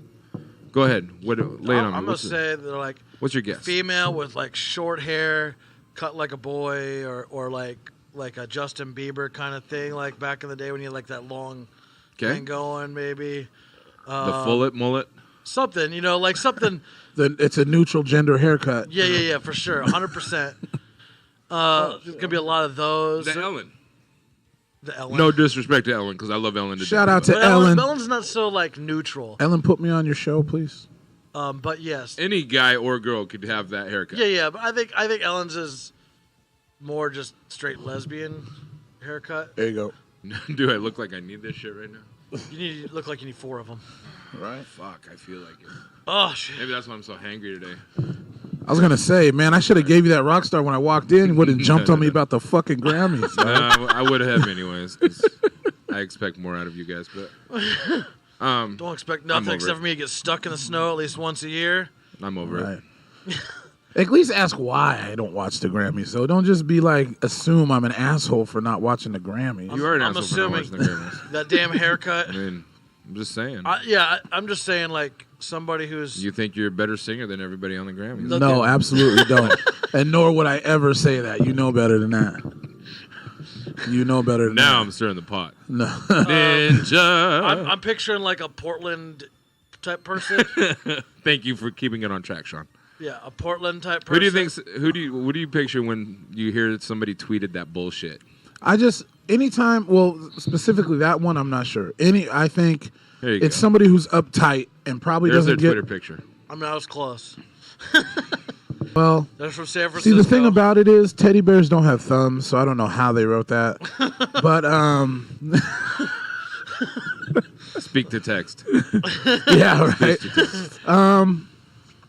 I don't. I just envision people that those people that sit there So it's a and bunch of complain. anonymous accounts. Right. Is what I it always is. picture these guys in rooms, or these guys, girls, whoever, in these rooms with tons of screens, watching everything going on at once And can online, just- and they're like, "Oh, there it is," and they just want to fucking write. I just picture an uptight person They have nothing better to do has with themselves. nothing going on in their life, nothing better to do but to find out what they can complain about. Or they're the type of person that's they're working in like a 9 to 5 That they're so unhappy in a with. cubicle, yeah, and they're trapped, and they're like, Twitter is one of those little like Twitter and Escapes. Reddit and shit. Yeah. They get on there with their anonymous accounts, And like, they're probably I'm not gonna even- start some shit Right, today. and they're probably not even mad at the actual visual of whatever they're complaining about. It's just built up bullshit. So they're always looking for something to complain about. Yeah. Let's go look for shit to complain about. I think this is a cool fucking idea. I do too. What happened to the days where people picked up their fucking phone and dialed the phone number and called someone just to say, "Hey, how you doing?" No one would Hey. do that because they're like, they're probably right. Text only. So, we were on the same flight from LA to San Antonio, and I had to get off the plane in San Antonio and catch a jump over flight to Miami. But I appreciate talking to you, man. I appreciate your point of view. Exactly. What's wrong with that? There's Yeah, nothing and- wrong with that. That's what I'm saying. and the Have a female conversation embassy- first. that I've been hanging out with, like, she doesn't like texting. She hardly ever texts. She'd rather, like, she prefers to video call. Yeah. That's dope. Yeah, That's exactly. super dope. Like a real person. Like, Yeah. So she'll, like, video call me a couple times a day as opposed to, like, sending a bunch of random nonsense texts. Like, occasionally. Good. Depending on, like, if she's working or whatever, you know. So this guy on Twitter said, napkins received from @Delta on Wednesday flight seems unintentionally creepy, especially after reading the smaller print, which is the one that says, be a little old school, write down your number and give it to your plane crush. It says, swing and a miss, Diet Coke. And let's look at this guy that tweeted that. Swing and a miss. @MJJOE. Well, he's a Simpsons fan. Right. What? All of these people talking shit about the napkins so far are cartoon characters. Yeah, they're not. You can't even put your own fucking face on there. So obviously you have some sort of inferiority complex. This is a talk that Joe Rogan had with the Twitter CEO. You fucking scared of life. Did you see that? What's up? Did you see the Joe Rogan podcast where he talked to the owner of or the? Was it Sam something or whatever? I know what you're talking about. Like the CEO of Twitter. Yeah. And they're actually going to do another one because a lot of people are like pissed off at Joe for not diving into certain things because Joe was like, "Oh, it'd just be cool to talk to this guy," but like there's a bunch of like. I don't think Joe understood how many people would really be like, "Yo, ask this question, Joe." Yeah. Because how serious things were, like people getting kicked off Twitter for things like violating terms of service, even though there's no examples of it, right? Or what other reasons, and so. Like they're gonna do another one and I guess that guy's gonna bring on like one of the lead people that deals with that kind of stuff. Yeah. To talk to you. Man, I gotta get a higher chair. It doesn't go up. It should. I thought they did. It might be. So this article continues. Delta has since apologized for missing the mark. We rotate Coke products regularly as part of our brand partnership, but missed the mark with this one. A Delta spokesperson told Insider. We are sorry for that and began removing the napkins from our aircraft in January. Can you give me the napkins? Right? No shit. Don't throw them away. You got like a semi-truck full of just napkins. Send us the napkins. We will distribute them to bars. Because that's a perfect bar napkin. Yeah, perfect bar napkin. Yeah, there wasn't a better one. The only thing that would suck is a dude getting... Women that don't suck? A dude getting too drunk. Spitters. Women that spit. Well, maybe. A dude getting too drunk and cheese pizza giving one chick like 10 of them after she just keeps throwing them away. Hey, here's another one. I seen you throw that one away. If I was trying to get a girl's attention and trying to be funny, I would do that on purpose. Yeah. You haven't texted me yet. You must have lost the first one. Here's another one. Which is funny. Yeah, I would do that just to be funny. It all depends on like the person. It has nothing to do with the fucking napkin. Right. It depends on how that person's going to receive what you're doing. Well, you know what? If they perceive it as creepy, that's good. They don't need to call me. And that's not the fault of the business that's putting that shit out there. Not at all. Not at all. Like they're not entitled to think to be like, should I put this out or not? I want you. They're not receiving it the right. They're receiving it the wrong way. It's like if someone has a problem with you and you know you ain't done nothing to warrant that issue, it's like, I know they really don't have a problem with me. They're mad about something totally else and they just want to take it out on you. You know what I mean? Like, it ain't got nothing to do with me. It's the same shit. There's nothing wrong with, in my opinion, there's nothing wrong with this napkin. In my opinion. For people that find fault in this, this is creepy as fuck. How about maybe you quit thinking that way? How about your way of thinking might be a little bit creepy? You're entitled to think how you want to. It's your opinion. But just because our news is showing negative shit every day doesn't mean the world is a negative place. Well, exactly. And you don't have to take it negative. You can take it. It depends on how you receive it. I think the big problem here is the big problem that what leads to this happening more and more and more is companies bowing to the small percentage of people that want to be professionally offended by shit for no fucking reason. Right. Like you said, there's 1,400 people, right, that tweeted this. Yeah, I'm sure not all of them were against it. A lot of them were probably like, the napkin is not a big deal. Probably a lot of tweets just like us. Yeah. So. But why cannot Coca-Cola and Delta be like, if anybody takes these napkins personally, maybe you should do a self-evaluation. Exactly. Go look in the mirror, stare at yourself for a while, have a conversation with yourself, and dive into why you think you might be offended. Because if it offends you, first of all, if you get a napkin with a number on it that you're not interested in calling the person, what do you do with that napkin? You just throw it away. Throw it away. Or you can if even there's say, nobody on the plane that you want to have your number, what do? You don't write your fucking name or number on it. Right. Or just tell the person, no thanks. You know, no like, thanks. are people so conflicted when they read their napkin, they feel like they have to put their name and number on it and find somebody to give it to? That's on their own. Right, that's them. your problem, Has people. nothing to do with the plane company, Coke, or anybody else. Right. It could be a blank fucking napkin. What does it matter? Kudos to Coca-Cola for printing the napkin. Kudos to Delta for putting the napkin on the plane. I understand that you have to take the high road and I don't. Don't take this quote unquote high road. I would appreciate causing part of the problem. I would appreciate it more if they didn't, but I understand why they have to. I would rather. Well, it's to protect their own assets. The people people like us aren't going to stop drinking Coke because they withdrew the napkins off the plane, but they could end up with a boycott from people if they didn't withdraw. But is there more people that would boycott? It could, but in today's sensitive society and sensitive world, not all business is good business. Well, I respect their decision. I would say I wish they wouldn't have, but I respect it. Like, look at Nike. Nike's sales spiked after the burning of Nike shit. I mean, there's tons of examples of, like, because the news cycle's so fast. Right. It's forgotten about in no time I at all. agree. So why fuel the fire by apologizing to it? I agree. If anything, you should be like, well, that sucks for you. Yeah. Sorry you have a problem with it. That's on What, you. are you mad because you couldn't find a pen to write your name and number with?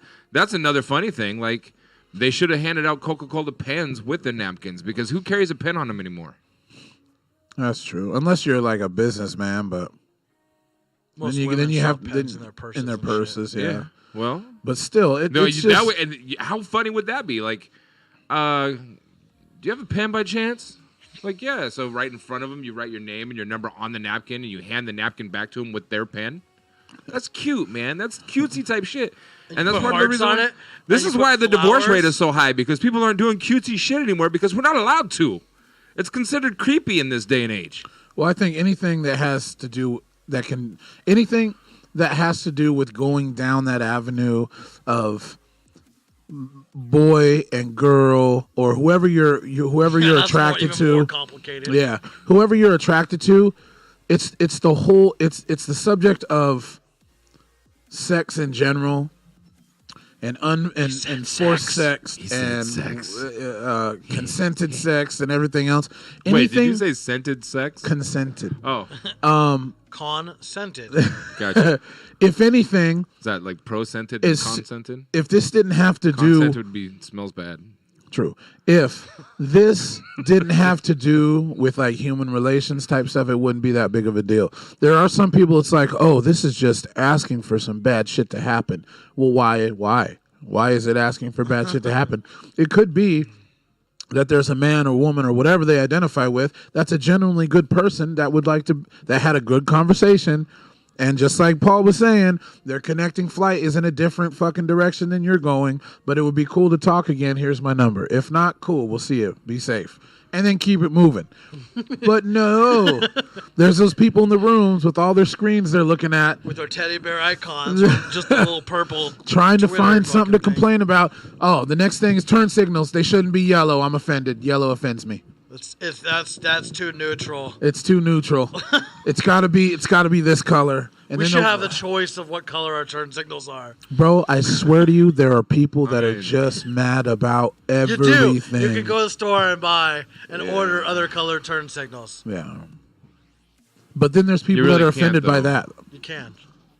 I mean, it depends on what your state. I mean, you can do it, but legally you can't. I'm just saying you can.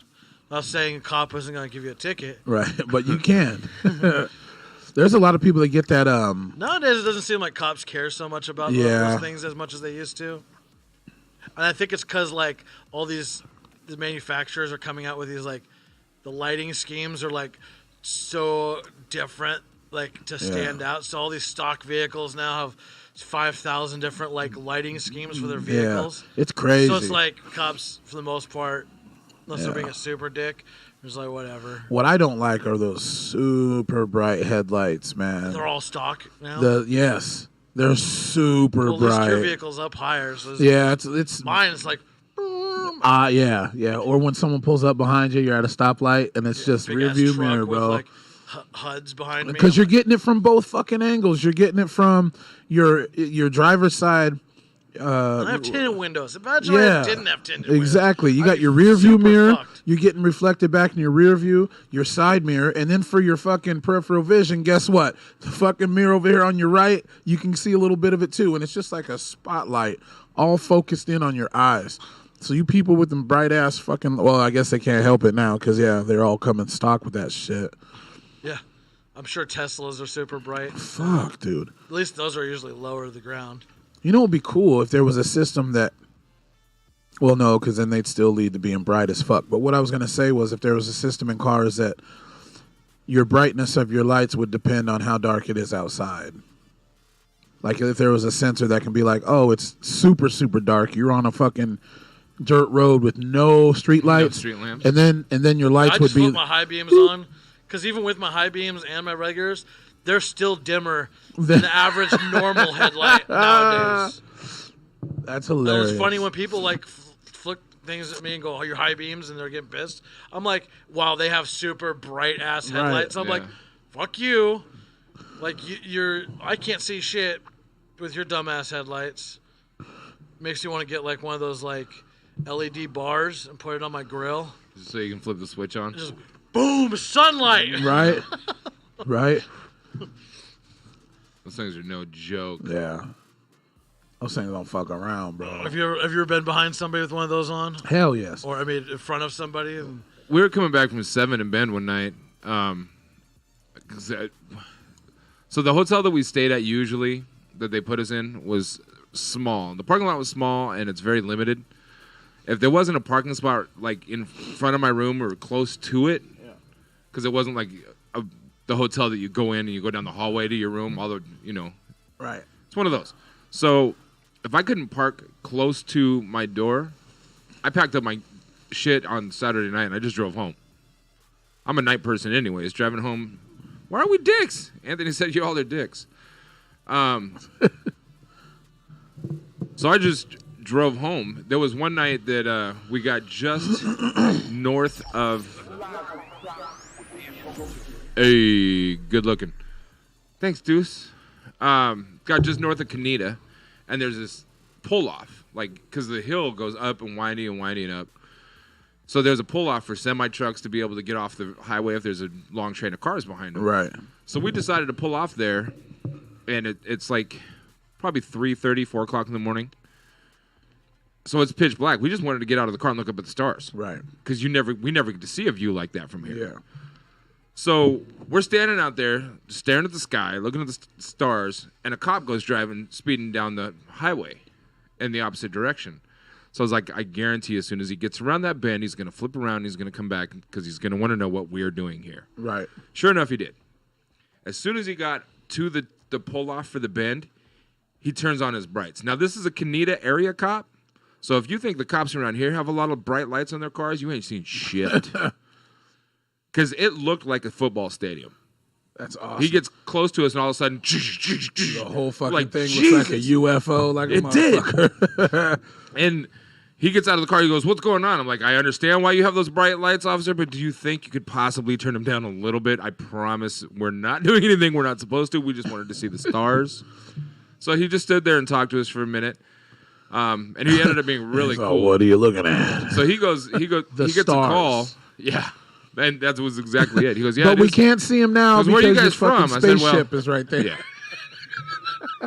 I told him we were from Vancouver. He goes, "Yeah, you probably don't get to see the sky like this very often." I said, "No, not at all." So he gets a call, and he starts heading north up towards Mount Hood. We get back on the road, and about 45 minutes up the road, this car's coming at us, and there goes the bright lights. And then as he passes us, he flips on the red and blues. He was saying hello. I was like, "You dick." Damn. Now I'm gonna have to pull off again and let my eyes readjust. Right? It's like, oh shit. Yeah, when you're out in those rural areas like that where there's no other lights around, and once your eyes finally adjust, which is beautiful as fuck, by the way. If you're a city person, get out of the city every once in a while. Light pollution. Get out of the fucking city. That's what it's called, light pollution. Get out of the city get away from any other lights and just go for a drive Pollution. and look straight up on a clear night. It's fucking beautiful. But it does suck when you have those cops that come around that look like they're in some Steven Spielberg movie, and they're just like, "Ooh, lights." Anthony, are you going to explain why we're dicks, or are you just going to say you're all our dicks and just leave it at that? Just curious. All right. He probably has to go back somewhere now, and he was watching because he has a certain amount of time he can watch, maybe. Well, you had a friend coming over in a few minutes, remember? He said yes. So, yes, you're going to explain why we're dicks, or yes, you're just going to say we're dicks and leave it at that? You're getting some dick. That's it. I get it now. All right. What? Did I miss something? Right. Well, you said he had a friend coming over. He didn't say the friend was a female. Oh, he said yes to both. All right. I'm in. Do you, player? Boof the beer. Boof. All right. We've got... Boof in the dick. I've got 5 tabs right now. Oh, Tegan. What up, Tegan? Speaking of Coke a little while ago, do you remember Tab? I knew it was. You knew it was Tegan? I knew it 100% in my head. All right. You just felt it? All right, Duane. I've got 5 tabs with 5 articles that I was going to try to get covered today. Yeah. And I've only got about a half hour left before I have to go pick up a little one from school. So let's get to it real quick. Chickens, tax code, LGBTQ news, border stuff, or pirate. Pick one. Chicken tax code LGBTQ RSTUVW979er, one breaker. Border stuff. Because, you know, I always try to find a border. Right. Border related news. Right. Georgia. Hello? Oh, your phone rang at the same time mine did. How weird is that? Are you suffering from chronic pain? I don't have time to mess with you telemarketers, Jay. Not today. Chickens, tax code, LGBTQ, border news, or pirate. Or pirate. Yep. What's up with the LGBTQ 3.14 pi? So you're familiar. I'm going to go out on a limb and assume that you're familiar with who our vice president is. I know of our vice president, but I don't know the name. Pence. Okay, yeah. He's very, very evangelical, very anti-gay.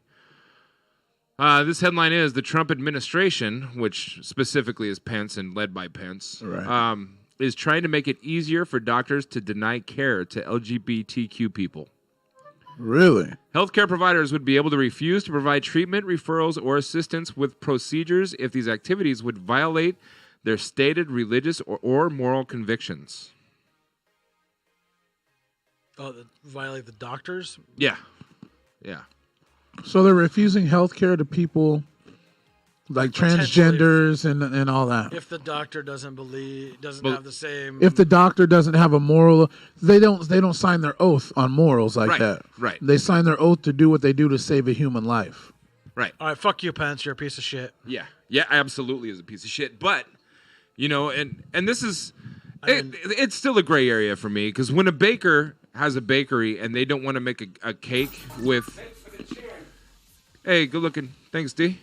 If they don't want to make a wedding cake for a gay wedding that's gay themed, I think they should have the right to not have to. Well, yeah. Because you can go to free as a service for anything. Yeah, you should be able to. But that's not life or death, though. You know what I mean? It's different in a medical field. Right. If you're a police officer, you can't.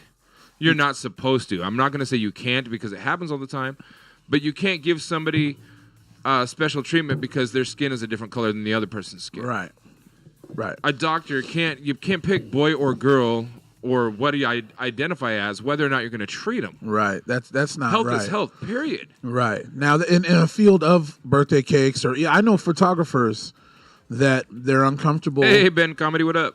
They're uncomfortable. What's up, Big Comedy? I know photographers that are uncomfortable taking photos at gay weddings and things like that. And it's like, okay, that's up to them. They can do that or not. But when it comes to the medical field, you shouldn't your morals are out the window when it comes to certain things. I mean, obviously, if they're putting That's a pretty quilt, Ben comedy. if they're telling you, you know, if hey, we want to add a third arm in this motherfucker, what do you feel about that? That's different. Right. But when you're saving someone's life, let's say someone needs a heart or a blood transfusion. You got you got the blood that perfectly matches what they need, but as a doctor, you're like, I don't think I want to save this person because they used to be a dude, now they're a chick, right, and they want to date, you know, small people, right? And it's like, or it's like, you know, when you can go and seek therapy and cure your homosexuality, then I will treat you. Yeah, when you can cure it, like right. It's like, well, Pence thinks that everybody can be cured of their homosexuality with shock treatment. He literally wanted to set up shock treatment centers to cure gay. Pence is the old school. He's from the idiot school. He's old school. Oh, also Ben Comedy. That reminds Jeff, me. Welcome back. What up, Jeff? That also reminds me. I need to apologize again. So the other day, I went on Ben Comedy's thing, which lesson learned. So y'all know how I am as somebody who just likes to help people out or whatever, and I think he's funny as shit. And so I was like, hey, man, if you ever need headshots, you know, here's my photography page. Take a look when you have time. Bro, these motherfuckers got at me. They attacked me, bro. On his thing. They were like, hey. He was like, you don't post stuff like that here, like capital letters. I was like, whoa, shit. I'm thinking to myself, oh, my gosh, my bad. I didn't know it was so. It was like walking into a store. And like the boss is right there and you're getting ready to talk to him and two people just right in front of you like, hey, you don't have permission to talk to the boss like that. And I'm like, whoa, shit. So that was my bad, bro. I didn't mean nothing by it. I just wanted, you know. And then he took a look and was like, oh, because he was talking about Photoshop stuff and I was like, if you need headshots, man, you know, it's cool. And he's like, oh, and then he looked at a couple. He's like, oh, what kind of green screen is that? And I'm like, in my brain, I'm like, well, that's not green screen. Like, we're actually there. It's just I take my photos differently. But I didn't have time to explain. I just told him what kind of photography it was. But anyway, I apologize, dog. I apologize, homie. He had security like a motherfucker, dog. He just blasted his social media stuff in the chat room and said, there, we're even. I was like, because I didn't know there was people that had issues with that. I mean, obviously, you don't want people just coming in your room and throwing a bunch of like links everywhere. Like, I totally understand that. You know what I mean? And some people are cool with it, and some people aren't. And so and Ben was cool. He was Ben Comedy was like, just ask next time. And I was like, okay. I didn't even have the prior knowledge of. Fuck I had to you, ask, Ben you know? Comedy. We're gonna start spamming the shit out of you now. I was like, oh shit, bro. I'm telling you, security got me. They got me, bro. I was like, fault if you don't like spam. But see, that's the thing is I wasn't even trying to have. I was just trying to be a nice dude and be like, hey, man, if you need headshots, we can hook up, you know, whatever. But it's all good.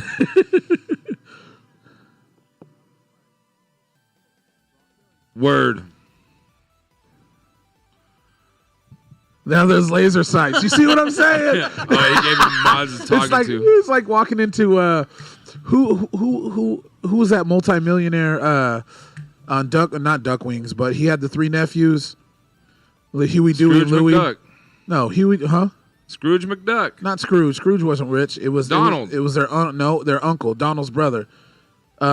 He had Huey, Dewey. Anyway, it's like his little safe area where there's all laser protected. And don't step Scrooge on this McDuck. grid right here. Scrooge McDuck. Was it Scrooge? That was Scrooge's fault. Really? Yes. The dude that jumped in the fucking coins and was swimming around the coins, which that wouldn't happen in real life because those coins would be hard as fuck. They always taught kids to jump into a fucking pool full of coins. Like, do you know how hard that shit? That's harder than concrete, motherfucker. He's just doing backstrokes, spitting out gold coins and shit. I suppose if you like wiggled your way into it, then it would still take you forever. You wouldn't be doing that shit. You wouldn't dive into it, that's for sure. Jeff said I added a toke to the toke counter and the same thing happened. You got attacked by Ben Comedy's commie bastard mods, Jeff. That shit was hilarious, bro.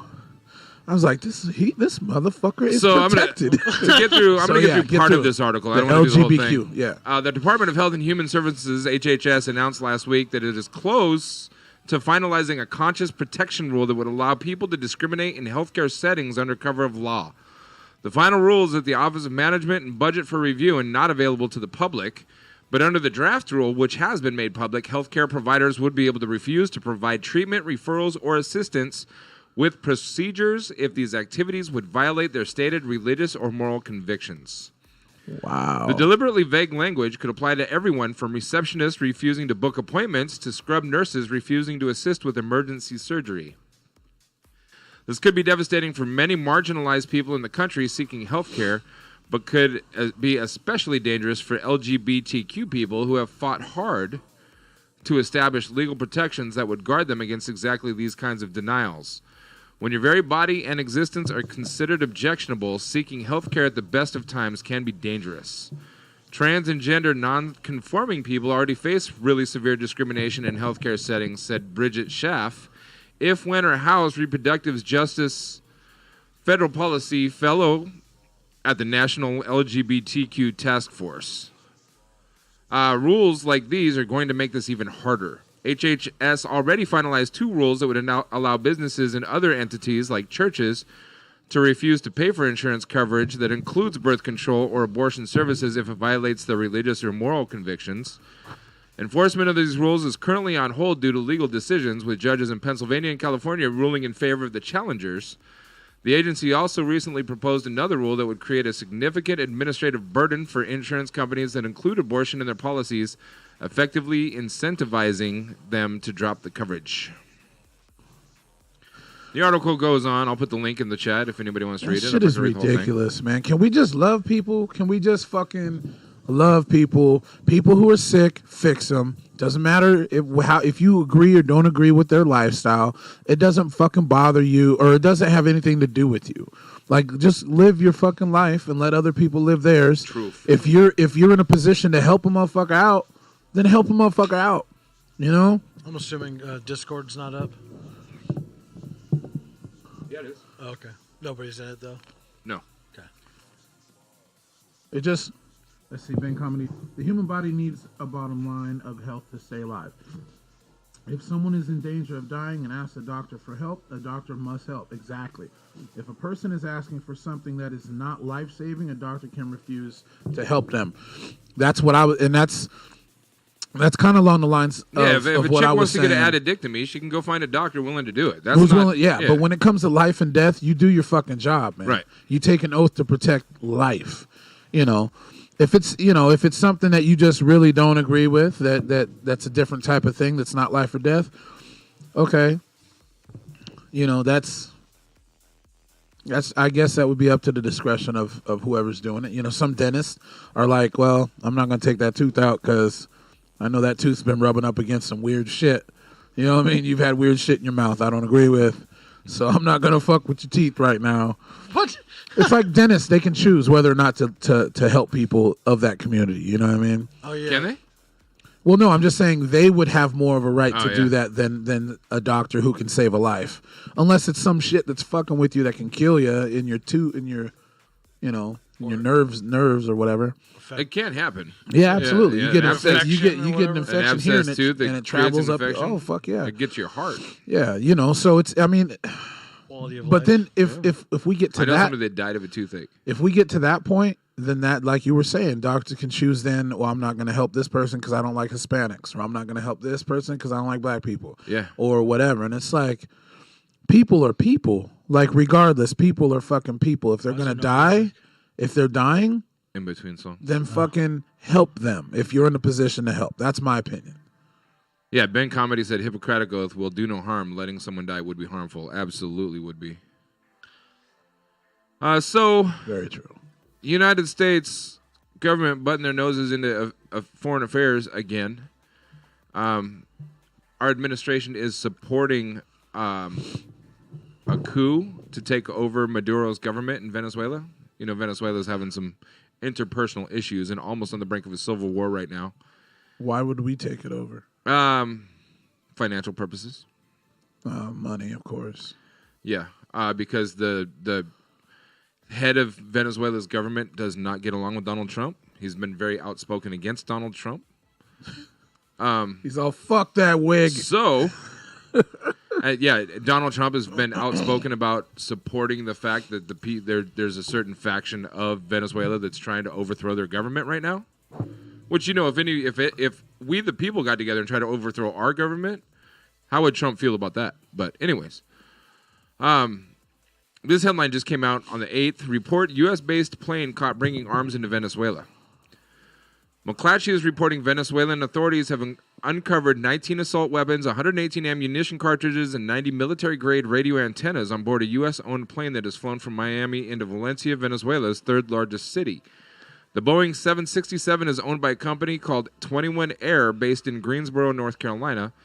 The plane has made nearly 40 round-trip flights between Miami and spots in Venezuela and Colombia since January 11th, the day after Venezuelan President Nicolas Maduro was sworn into a second term. Bolivarian National Guard General Endez Palencia Ortiz said this material was destined for criminal coups and terrorist actions in the country, financed by the fascist extreme right and the government of the United States. This comes as the United States is openly pushing for the toppling of Maduro's government. Yeah, I don't. How do you feel about that? Our government is illegally transporting arms into Venezuela to help the anarchists overthrow their government. Well, I mean, I'm not surprised because at the bottom of it, it has to do with money. And, you scratch my back now, I'll scratch your back later. Yeah. I mean, it's not surprising. It sucks, but it's not surprising. So yeah, it just pisses me off. Absolutely. What pisses me off is there's a lot of money that's being spent that doesn't need to be spent, and now they're trying to squeeze the balls of the taxpayer more so they can build a wall. Right, people are already out here struggling. And the tax codes that Trump promised that he made a bunch of tax changes and supposedly closed a bunch of loopholes. Now there's multi-million and multi-billion-dollar companies that are not having to pay any taxes, and a lot of the average Americans' tax rates, their refunds are a lot lower than they used to be. I agree with Ben Comedy. He said either we take weapons out of the situation, or we stay out of it altogether. I say we stay out of it. Period. Yeah, we just stay out of. Can we take care of home? Can we take care of home first? Yeah. You know what I'm saying? Yep. That old saying of mow your lawn before you talk about someone else's lawn. Yep. You know what I'm saying? It's like, fuck, our lawn's all kinds of fucked up. And we're over here. If a coup is allowed in Venezuela to take over the government, isn't that going to make the people of Venezuela just want to leave even more? We think we have an immigration issue right now? Yeah. A lot. How much of this caravan is coming from Venezuela? A lot. Money just makes a lot of fucking... Money makes a lot of bad decisions, and what the reason why I say that is because of the financial gain or whatever it is that there is to be gained from doing this is making the decision. Like the people of power just want more power, more money. They're looking at it as, oh, we'll go over there and we can start controlling their government or help control it. What are we going to get out of this? Everything is, what are we going to get out of this? Regardless of what it fucking actually does to the people, what are we going to get out of it? Fuck. And billionaires don't give a fuck. Yeah. They don't give a fuck about us at all. Right. Jeff said, I live in the second most armed county in the U.S. See, that doesn't scare me. Armed people don't scare me, but giving arms to people to overthrow a government when it's none of our fucking business is a problem. It's a big problem. Yeah. I don't know, man. It's got to get worse before it gets better for some reason. David Pecker is in some hot water again. His last name's Pecker? Yeah, he's the main man behind the National Enquirer. And his last name's Pecker. His last name's Pecker. David Pecker. Yeah. Dick Pecker. That's probably right? He started National Enquirer? I don't know if he was a starter, but he's the top editor. Boy, that's some fuel right there to become something in life. Apparently he has some documents in a locker. Hey, Yogi Swag Barra. I like that name. The problem with Pecker is apparently he had some secret documents, Trump-related documents, in a locker, and he told somebody about it. Mueller started going after him in the whole Trump investigation, the FBI federal investigation. Yeah. And a lot of these documents have disappeared since. all mysteriously just. But I don't here's know what a new. So the feds were going after Pecker for that. I'm sure they're still on his tail. Yeah. Pecker's going to get in some sort of trouble federally, whether he likes it or not. But now he is being accused of extortion and blackmail on Jeff Bezos. Really? Yeah. From Amazon? Yep. The world's richest man, Amazon CEO Jeff Bezos, has publicly accused the owner of National Enquirer of extortion and blackmail. Bezos recently hired a private investigator to determine how the tabloid newspaper obtained private text messages between him and his lover and whether the paper's actions were politically motivated. For years, the National Enquirer's top editor, David Pecker, had a close relationship with President Trump, who frequently attacks Bezos and the Washington Post, which Bezos owns. On Thursday night, a reporter at the Washington Post told MSNBC that Bezos' security and legal team believe that the private text may have been accessed by a government entity. The National Enquirer's parent company, American Media Inc., responded to Bezos' investigation by threatening to publish revealing photos of Bezos if he did not agree to publicly state that the Enquirer's coverage was not politically motivated or influenced by political forces. I'd be like, release them fucking pictures, motherfucker. In a blog post on the site... I'm rich, bitch. Yeah, I would too. In a blog post on the site Medium, Bezos suggested that the leak of his text messages might be connected to his ownership of the Post. Bezos wrote, "It's unavoidable that certain powerful people who experience Washington Post news coverage will wrongly conclude I am their enemy. President Trump is one of those people, obviously by his many tweets. Also, the Post's essential and unrelenting coverage of the murder of its columnist Jamal Khashoggi is undoubtedly unpopular in certain circles." In his blog post, Bezos went on to write, "For reasons still to be better understood, the Saudi angle seems to hit a particularly sensitive nerve. Meanwhile, Pulitzer Prize-winning journalist Ronan Farrow of The New Yorker has also revealed that he was threatened with blackmail over his reporting on the National Enquirer and President Trump." Wow. Extortion and blackmail. Bezos isn't a guy that I would fuck with. No, well, for one, you don't want to fuck with Especially billionaires. if my last name is Pecker. Yeah. You don't want to fuck with billionaires, for one. For two, you don't want to fuck with billionaires that have access to a lot of shit. Yes. And I think because whoever's trying to blackmail them, I think they're scared. That's what people do when they're scared of certain shit, because they probably know, yo, we only got one leg to stand on, and it's these motherfucking photos right here, or this conversation that he had with his lover. Oh, come on. Really? Tell that to like the 50 million people who watched, fucking what was that movie? Something Grey, the kinky fucking movie. 50 Shades. 50 Shades of Grey. Tell them motherfuckers, they don't give a shit about no pictures or no, Yeah. And Jeff Bezos, you really think he's worried about, oh, you're gonna send some fucking photos that I did? Bitch, I'm a billionaire. I don't give a fuck what you got to do. Right. Not saying that billionaires is what their validation is. I'm just saying Jeff Bezos doesn't concern himself with that little bitty shit like that. He you know is, what I mean? Isn't he officially now the richest man in the world? I would think so, but there are probably some princes or this some starts high out as priestess the world's in the Middle richest East. man. Yeah. Definitely up there, I would say, and then some people from Dubai and shit like that. But yeah, richest man in the world, Jeff Bezos. It's like $161 billion he's worth or some shit. Which I could probably be totally wrong because I'm a moron, but when it comes to people's. Amazon founder Jeff Bezos surpassed Bill Gates in July 2017 to become not only the world's richest man, but the richest person in the world with an estimated net worth of $112 billion, according to Forbes' 2018 billionaires list. So Jeff Bezos and Bill Gates, 1 and 2. Yep. And they're America. No, I don't know, man. When people start getting fearful of shit, that's when they start throwing out threats. Oh yeah, well, if you don't do this, then we're going to do this. Okay, cool, do it. Because you can't argue with someone who's not willing to argue with you. You know what I mean? You just can't, because then you just end up looking stupid. And Jeff Bezos is like, oh, you got pictures? Okay, here's a couple more you can send out. There you go. Have fun with that. Got me over here fucking worried about some kinky ass pictures. Bitch, don't you know? Don't be mad because you don't get down like that. Pecker. I can't imagine. I mean, that's some drive though. He probably has drive to succeed in life. With a name like Pecker, either you just give up on life, or your last name drives you to do fucking the best you can do. Yeah, my last name's Pecker, but I'm rich, bitch. It's like, yeah, but your last name's still Pecker. No matter how much money you have, your last name's always going to be Pecker. Go ahead and change it. Yeah, you can try.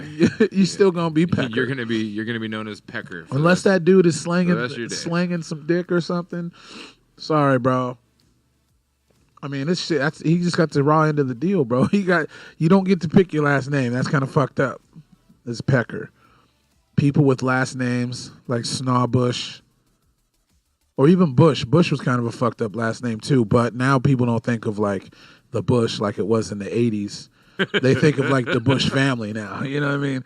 But usually before, when Bush became president, it was like, it reminded you of like 80s porn or 70s porn where motherfuckers had buckwheat and the leg lock down there.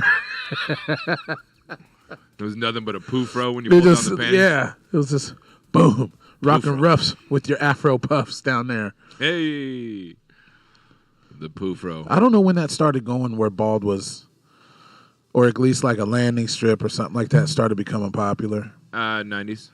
Was it? I mean, yeah. I've been going to strip clubs way too long. Yeah. That's hilarious. You know, I appreciate... Hold on, let me see who's watching us right now. I don't want to say anything that's not mom appropriate. Right? I appreciate it like a landing strip or a little design shaved in it. Do you? Yeah. Here's why. I know it's going to sound goofy. Man, we have a whole bunch of lurkers right now with your volumes down. Turn your volume up a little bit so at least we can get credit for you watching our stinking podcast. So, it went from the bush, right? The Osama bin Laden beard. Yeah. Jumanji. To neat little trimmed like designs. Like I remember trimmed hearts and a landing strip and cutesy little shits. Right. So just bold. Now, bold is kind of scary for a few reasons because if you think it's uncomfortable to me. Really? Is it? But then it's not bald. Are you talking about when the hair starts growing out and it gets like sandpaper type? I'm talking about when it's bald. Bald. When it's like straight bald. Baby butt bald. Because that makes me think baby butt bald is like baby. Like you start thinking of younger. Yeah, I'm like, I can see that. There's no hair there. There's supposed to be hair there. There's no hair there. I can see that. The other reason is because if she had to, like, nair the shit, she's trying to kill something that was down there, like Jungle Bunny. Maybe. I just crab swinging from pube to pube like Tarzan. Whoa. No, I don't know about all. But maybe some girls have problems like that. You know, if you get lice, you got to shave your head. Right. But I think some women just like to be bald down there because they don't want to fuck with it. I think, and that's the thing. I think a lot of it's lazy. Now, here's my other point. Like, if there's like a design or a landing strip and it's like neat, trimmed at the top, or even a point at the top, whatever, or a little heart. Whatever design, okay? It means you take the time. Your initials. My initials. I'm okay with that. Just a B. A B on the V. That's funny. B for beaver. B for beaver. B for beaver. She takes the time to groom herself. Yeah. That's what that says to me. Like, she takes the time to make sure it's you definitely don't want some female. You don't want to pull some female's pants down and she has dreadlocks. You know what I mean? Like, no, I'll pull them back up. And say, that just screams to me like your room run is along, dirty. lady. Like you need to clean your room. Yeah. But I don't know. I mean, as long as it's taken care of, even if it's 70s bushy. Hold on, we got it. What?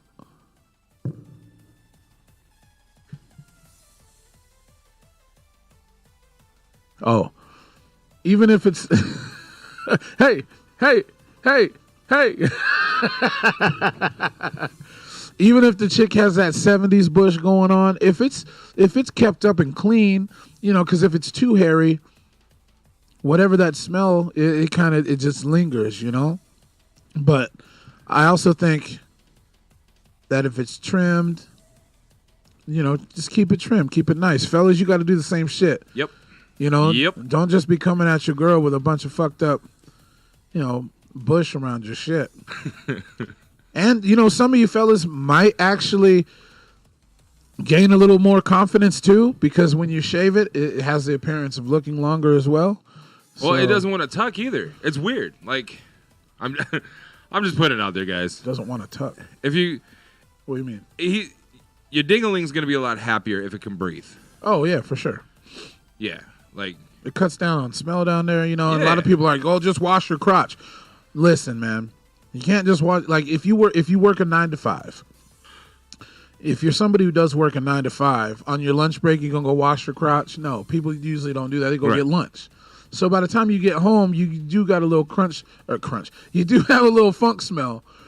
But I think people with less hair down there, it doesn't smell as bad because the hair doesn't keep it in. Now, like I said, I'm a moron, so I could be fucking totally wrong. But I don't know. I just think it looks better maybe on men, or I know on women, but maybe on men, it looks better. Some women might. I was waiting for you to rope yourself into saying something you might Some women like. I was ready to clip, dude. Some women might just like that, you know, that bald hose, bro. That no hair's barred. You know what I mean? Yeah. Some females might like that bald stick, but to each their own. To each their own, man. If it's too much hair involved, it's just too much going on. Yeah. You know, I don't have to worry about lice because African Americans it's very rare that African Americans get lice. Is it? Yeah, because our skin's too oily for lice to live in. I didn't know that. Yeah. So like back in grade school, you know, remember in school where they used to do like if a kid would have lice, all the kids had to line up and shit, and they had those combs and all. Any black kid in school, we didn't have to do it. Really? Yeah, because I'd never noticed that. Yeah, because it's very rare that African Americans get lice. Wow. Yeah, it's very strange. And now you know. Yeah, right. The more you know. Yeah, I had no idea. Yeah, it's crazy. I guess I never paid attention. Well, I mean, you didn't really have a reason to. You know what I mean? I'm old enough that I just thought they were keeping him in a separate line for a reason. And in some places, maybe you're right. This is the colored line. This is the not colored line. Can you believe there's still places like that in this country that have colored bathrooms? What the shit? That's my thing, too. No, what are you looking at? Hold on. I just got tagged in a news story that says, "Holy crap, Clark County's own make the news again." National news. About what? Your former classmate and friend are on the video. What the F happened to him to turn so sharply wrong? I guess he has the fame that he sought. His words are now broadcast nationally. The headline is, "Stop, I don't want to sign your petition." Exactly. They didn't want to mix the white ice with the black ice. Portland's far-right patriot street brawlers and Duce I Rae as Proud Boys part ways amid violent talk.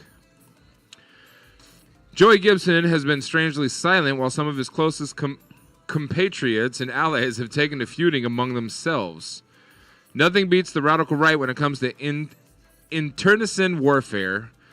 With membership and participation in decline, Joey Gibson's far-right Patriot Prayer Organization, the Allies of Street-Brawling Proud Boys, is an ongoing series of right-wing pro-Trump protests in the Pacific Northwest urban centers, especially Portland and Seattle, has devolved in recent weeks into a cesspit of internal squabbling, accompanied by fever-pitched talk of committing violence, some of it directed at each other. It's bubbled up in recent weeks and threats directed particularly at Portland Mayor Ted Wheeler, who is blamed by the region's far right in all of their complaints about the city, where few of them actually live. Reggie Axtell, who is a leader in both Patriot Prayer and the regional Proud Boys chapter, posted a hateful video rant on Facebook in January directed at the mayor, and he said, "I promise you this, Ted Wheeler. I'm coming for you, you little punk, and all of your little Antifa bastards. I'm coming for you fuckers, too." The frequent street rallies organized by Patriot Prayer the past couple of years seem to have fallen into disarray, so Gibson and Axtell have come up with a fresh strategy for attacking anti-fascists in downtown Portland, demasking their street fighting opponents and posting their results on social media. For the moment, however, these plans may have been derailed by the fissure within the ranks of Patriot Prayer, leading one of Gibson's top lieutenants and biggest brawlers, a hulking Samoan named Tusitala Tiny Tuis, who has been a bloody fixture at most Patriot Prayer rallies, to announce that he was no longer associated with the group. Whoa! What? Tiny denounced his affiliation to Patriot Prayer? Oh, shit. Get out of here. Damn it, Tiny. Damn it, Tiny. Where did we go wrong? Instead, he was embracing the regional Proud Boys organization, who in fact had come to dominate the scene at Patriot Prayer events, both in raw numbers and in the intended violence that occurred around them. What appears to have happened in the Patriot Prayer and Proud Boys have disassociated with each other. In the wake of the break, the Patriots have posted menacing videos threatening actual violence against their former comrades in arms. The aggressive tactics, as it's going down, reported, including a number of seemingly spontaneous street confrontations, including an incident in which Haley Adams stalked a group of Martin Luther King Day marchers. The cluster of far-right activists, mostly based in the exurban and suburban areas around Vancouver, which sits across the Columbia River from Portland, have been ratcheting up the violence inherent in the rhetoric for the past year. Even before June 30th, 2018 event that turned into a riot, Patriot Prayer had been vowing to cleanse the streets of Portland. Joey Gibson and Tiny Tuis both sported Pinochet Did Nothing Wrong shirts sold by the Proud Boys, featuring graphics showing people being pinched out of helicopters at events this summer and fall, and both talked increasingly about the need to step things up. So there's people that are pro-Trump going around just wanting to beat up people? Yeah. I mean, it's probably deeper than that, but I mean, this has been going on for years. Yeah. Oh, okay. And we used to, like, when we first started bringing the podcast back, we were talking about Antifa and Proud Boys daily. In an October video he made with YouTube QAnon conspiracy theorist named Tiny Mercado, Tuis brandishes his fist and promises Antifa they will learn the hard way if they keep fighting him. Mercado shouts, "We have guns, niggas. We will never submit to you, motherfuckers." Oh, shit. That was the insurance company? Yeah. Eyewitness testimony against eyewitness testimony. And my mic was muted. Damn. Are you serious? Who's the eyewitness, though? His passenger? Yep. And the insurance company is like, well, because it's your front bumper against their rear bumper, it's your fault. Even though a year ago it was the reverse, and my rear of my vehicle got fucked up, and I got blamed for that too. Banned comedy, I don't even know what that means. He said he's meta streaming us. Meta streaming. I'm so fucking pissed off. I would be pissed too, bro. Was that your insurance company or their insurance company? My insurance company. Your insurance company is still holding you? I don't have their information. Because they drove away before. They wouldn't give me their information. So next time their insurance contacts you, you refer them to your insurance agent. That was my insurance company calling me, taking my statement. But they said, more than likely, unless they admit to it, you're fucked. It's their word against nobody's, pretty much. Yeah. That's how they're looking at it. That's fucking dumb. It's insurance companies for you. Is that legal to do? I thought we couldn't show other people stream. You have our permission. In case anybody's watching Ben comedy right now, he has our permission to stream. So back to the article. Mercado shouts, "We have guns, niggas. We will never submit to you, motherfuckers. We will never submit to you. You all gonna get hurt." Tuis mentions that they're threatening me with 5 years, in apparent reference to an ongoing investigation by Portland police into his activities, which have included a number of assaults at various venues, and promises I ain't going down. Mercado continues ranting about Antifa. "I'm going to tell you right now, as soon as you see them in the hood, that's it. It's over for them. Kill them. If we don't kill them, they're going to kill us." No. See, there will be some people that are like that, but how about you just have a conversation? You know what? Antifa's not good. So, okay, I just want to make sure I'm understanding this so I can make a more informed opinion on something. Antifa is the group that is pro-Trump that wants to beat people up for not liking Trump. I mean, is that roundabout what it is? And so I would assume so because Antifa is extreme left. Okay, Proud Boys are extreme right. Okay, so when you speak like that, I don't understand what that means. Extreme. But what I'm saying is the people that are for Trump are this entity, this group that just wants to go around and beat up people. So the dude that you're talking about who's facing 5 years, that's the guy who says we have guns, right? That's Tiny Tawis, yeah. I'm Okay. sure you've seen him around. So Tiny, but he's no longer now. He renounced his affiliation with them. He renounced his affiliation, But he with still thinks Patriot that way, though? Prayer, but he's still a Proud Boy. So it sounds like Patriot and Prayer. So he has no black friends, is what you're saying. Because these people, I would love to break it down to simple terms and be like, bro, do you watch sports? Do you watch any football or basketball? I guarantee you your favorite team has a black person on it. Do you not want them on your team? Do you not like LeBron James? Do you not like championships? Or you just like to play the game? Oh, okay, cool. You know what I mean? Like, people that are so, niggas, we got guns. You don't have no black friends whatsoever. Or you don't have any other friends that are ethnicity. Have you ever done the 23andMe, motherfucker? I bet you most of the people in your crew are mixed with shit that you don't agree with. These people are just, I don't want to say these people because I hate when people do that with black people. I'm going to say the organization. You're getting it confused a little bit. They're not racist. Well, why are they, then why is he like, niggas, we got guns? Look. And, okay, hold on. Pause this. Because there's a black dude right there. Exactly. Okay, so, but Exactly. I want to, but my point being, this isn't even black and white. This isn't even black and white. Did you see how young that person was in the middle compared to the age of the dude that was talking to her right or his right or whoever that was? That's always been a Nazi recruiting thing. They get them young because they don't fucking know shit. Yeah. And they're probably lost kids that come from broken homes that have no, even if they don't come from broken homes, their parents didn't obviously have enough fucking value time with them. So therefore, they look for some group, some brotherhood or some sisterhood that fucking, oh, we'll take you in, we'll take care of you. But you got to conform to the way we think, though. And so by the time them motherfuckers get old, damn. Trump paid a lot of bands to people to show up. I'm too much of a fucking lover, man. I'm too much of a lover to hate people or to start an organization that hates on other people's for their opinion. Like, I don't give a fuck if you voted for Trump. I don't give a fuck if you think Hillary would have been better. I don't give a shit. I don't. I care about your character as a person. That's what I care about, man. I just can't do it. Motherfuckers that are just, oh, you wear all black leather. I only like red leather. Bitch, it's leather. What difference does it make? Or the people that are like, oh, we shouldn't hunt and kill animals for our own personal gain. Yeah, how's that fucking Gucci handbag you got that's made of fucking leather? How's that? You don't eat the shit, but you wear it though. It's really good. You know what I'm saying? Like, it's so fucking crazy to me. It's so nuts to me, man. Yeah, it's fucking, it doesn't make any sense to me, bro. Trump paid a lot of black people to show up to his speeches. That's what Ben Comedy just said. I wouldn't doubt it. Sorry, I'm jumping in. Like, I don't even know what we're talking about per se, other than like. Oh, he was talking about this group of people. Because I was on the phone. With some bullshit. Getting fucking pissed.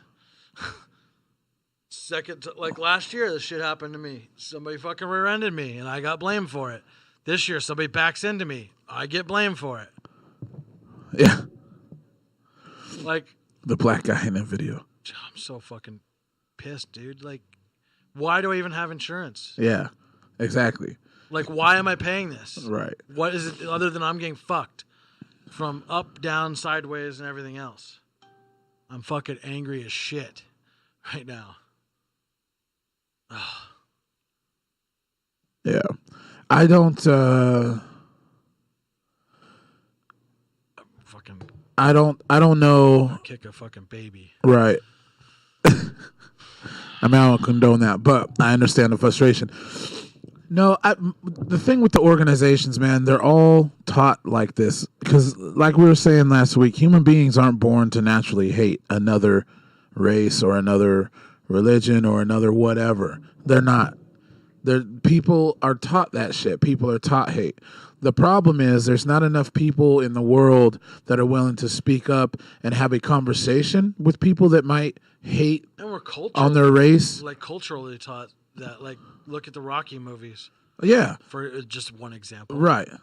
Like No, I totally. the Russian. Like, look at Rocky 4. Yeah, when we Like, had that was like probably one of the biggest Rocky movies, right if not the biggest, especially at the time. It felt like the biggest at the time. at the time. Yeah. Because even looking back on it, like, because we were like kind of in the middle of the Cold War a little Right. bit, and America was like, "Oh, fuck Russians, the Russians the bad guy," you know. We used to and have problem with everybody. The French we had issues with. Remember when they called French fries freedom fries? They wouldn't call them French fries. They call them freedom fries because fuck France. And it was like, what? Yeah. Because you got an issue with France, I can't fucking say French fries. I got to call them freedom fries. They're fucking dipped in the same grease they were yesterday, bro. You know, they're French fries yesterday, and they're not French fries today. That's ridiculous. But no, I just think that we're taught to not like another way someone either lives or thinks or looks. And I think it's just bullshit. Why wouldn't that spark an interest to want to know more about somebody because of their differences? You know what I mean? Like, You would think. I find there's interest. I find interest in pretty much every single fucking race. You know, a lot of people are like, I just break it down to really simple shit. Like mustard and ketchup.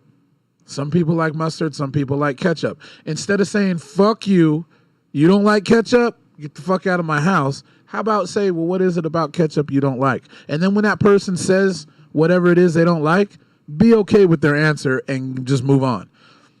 But it's not like that in politics. It's definitely not like that in politics. God forbid you think different. God forbid you have a different fucking point of view with something, because people don't sit down long enough to fucking have a conversation before it's World War III, and then everybody ends up like Mad Max and shit trying to get out of fucking the purge somewhere. That's what it's coming down to. The fucking purge.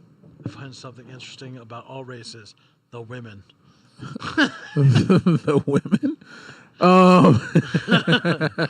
Yeah. You know, it's funny because the women that are oppressed, because Are we talking about women or people that identify as women, yeah, there is a difference. or both of those? Or Categories? both of those, yeah. I mean, which one are we talking about, Ben?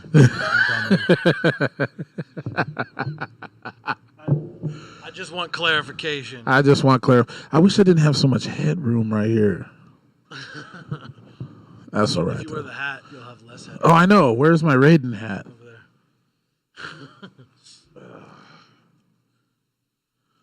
This is what I call a fucking thinking cap. You have a little less headroom now. Yeah, there we go. See, it fills up a little more space. All right. But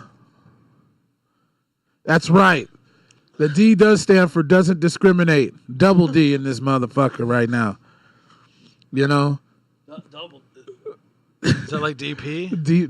No, that would be D and a P. Oh. There'd be no room for another D. Oh, yeah. Well, Well, I guess you require another D in the double P or in the DP. You require then it would be DDP. yeah. That sounds like a rap duo, or rap duo and a wrestling tag team championship duo too. Yeah. So DDP. We're going to change it to DDP. I always find it funny when people are like, "Oh, I was watching the BBC the other day," and I go, "Ah!" I start cracking up. You know, that's my 9-year-old side coming out, and I'm like, "Fuck!" I'm like, "The BBC." And they're like, "Yeah, I watch the They love BBC, your hat, bro. They're like, whatever that name is. Let's see. Oh, you know what I'm saying?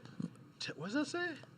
Triple X tentification is dead? What? I don't know, but I think it's fucking dope. I think it's dope that it's that. It's Triple that, X. Yeah, Thanks. Triple X. Yeah, I think it's dope that it's that complicated to say. But no, I like the hat too, man. You know, it's crazy. I like it. It looks like I should. I wish it was should have, white though, like Raiden. You should have like 6 of them, like different colors. Oh, that'd be You should dope. get a bunch of them. That'd be dope. Just yeah, that's what you should wear all the time. Take it off. You should just get a whole bunch of them. Yeah. Like, Get different designs in them. Yeah, like one is just rainbow colors. Yeah, that'd be sweet. So you can support That'd be sweet. LBG, QRTUV, WXYZ. Right. McDonald's, China rice worker. That company Supreme is crazy. Yeah, just take regular products, put Supreme And on just it. put Supreme on it, and the value goes up 300%. That's ridiculous. How does somebody just sit up there and be like, you know what? I'm just going to start putting Supreme on shit and see what happens. Let's roll with it. Why didn't we think of that? It's so simple. When my son comes to me and was like, Dad, have you seen the Supreme? It was like a crowbar or some shit. And I was like, Oh, yeah. a crowbar? I'm like, was it why like does a crowbar cost $150? Yeah. Well, because it has Supreme on it. Who the fuck rocks Supreme? Like, what is Supreme? What does that mean? I'm all, what does that mean? They're like big in New York. Yeah. There's like a huge line around their stores. I just, yeah, you got to get the new Supreme We product. talk shit about their brick. They have a Supreme brick. Just a brick I think so. that has Supreme on it? Like, what is the purpose? And you know what's crazy? People buy this shit and resell it to other fucking Supremanites. I call them Supremanites. This down. Let's see. Holy shit. Yeah, the Supremanites. That's crazy. That's absolutely nuts. But I did see the toolbox. The craziest thing I seen was a crowbar, and now a brick. That from what I'm hearing. What else, man? Fuck. I can't hate them. Look at that fucking brick, dude. $285. Oh, but hold up. Wait a minute. Free shipping. That's a deal. And that's the brick's not made with special materials. It's just a fucking brick. Is that what it is? It's not made with like. No, it's just a regular brick with Supreme stamped in. Oh my gosh! No magical beans for a beanstalk to grow out of the motherfucker. It's no means to just build another brick. Like, what? Are you fucking kidding me right now? Same place. Supreme is doing too much, and they're getting paid. I wonder what their stock is. I don't think they have a stock. They don't have a stock. They're probably too small of a company, maybe. But to say that they're small when everyone's rocking Supreme, they got Supreme boxers, Supreme shirts, hats, obviously. But it was brought to my attention. Can I leave a link to the clip? Sure, you can leave a link to I don't care. It cost $4 million. Careful though. Oh, wait. Ben Comedy might stick them security guards on you though. You be putting a link down here. So at $40 a brick to build a 2,400 square foot home, it'd be this many bricks, like 117,600 bricks. Right. It would cost $4 million. At $40 a brick. At $40 a brick, it would cost almost $5 million to build a house out of those bricks. Supreme, you're fucking high on something. I'll see a calculator. And it's not DMT, it's not psilocybin, and it's definitely not motherfucking THC. You're on that motherfucking coke if you think that someone... Calculator. And why do they have it? Why do they have it with Nike over here? Those are real companies. I don't want to say Supreme's not a real company, but what the fuck? Times, it looks like 150 is the going rate for a brick. $17.6 million. That's a clip of you. For a 2,400 square foot home made out of Supreme bricks. $17 million. If you unfucking real to build a 2,400 square foot home out of Supreme bricks, you better pony up almost $18 million. That's fucking ridiculous, man. And you know they're gonna go over. Like, did you see that extension? Building it. Look at that dude. He's like, I'm rich, bitch. I got Supreme bricks. Except they're worth a lot more than that now. Right.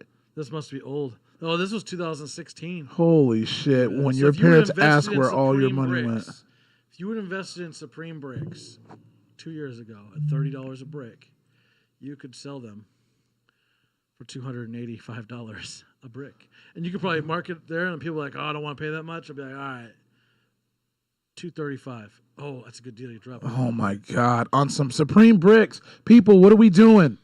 What are we doing? It only has Supreme on one side. What are we doing nowadays, though? What are we fucking doing that people are losing their I shit can model you some 3D models over something bricks. on fucking Supreme? What are we doing?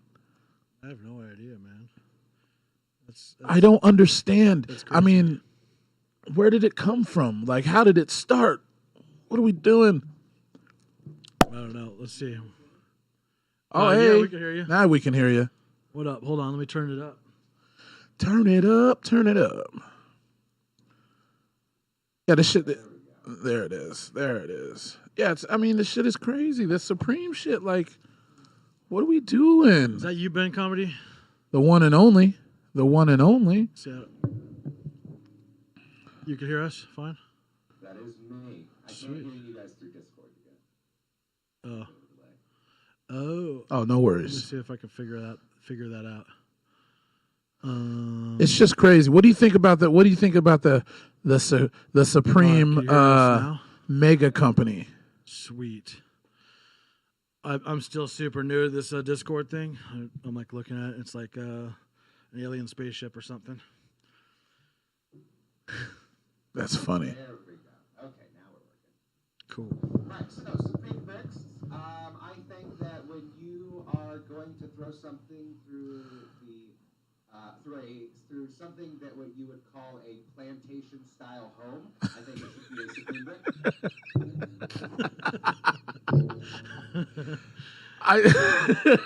And as you're throwing it, you just run away yelling, "Supreme, bitch!" Actually, for using the most expensive brick, they're like, oh, but they cared enough to use the fancy brick. They're like, they threw the fanciest brick in our fucking window last night. I can't even be mad.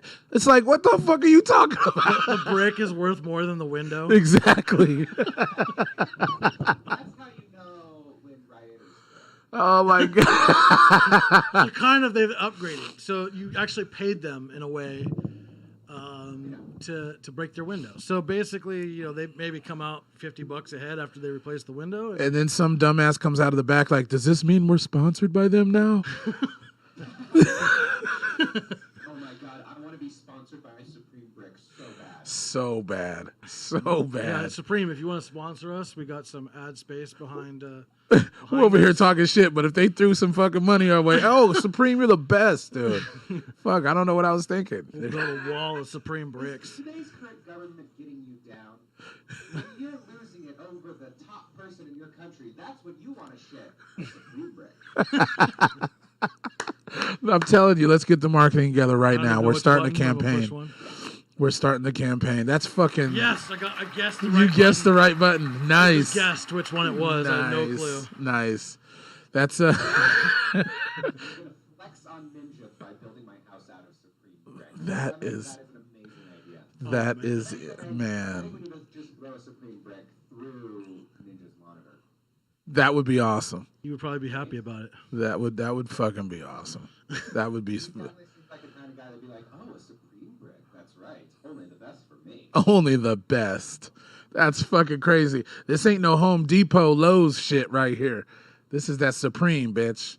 You know, Yeah, it's they probably got fake- they there's got probably Supreme for knockoff fucking Supreme bricks everything. now. It's crazy. They got knockoff Supreme gear.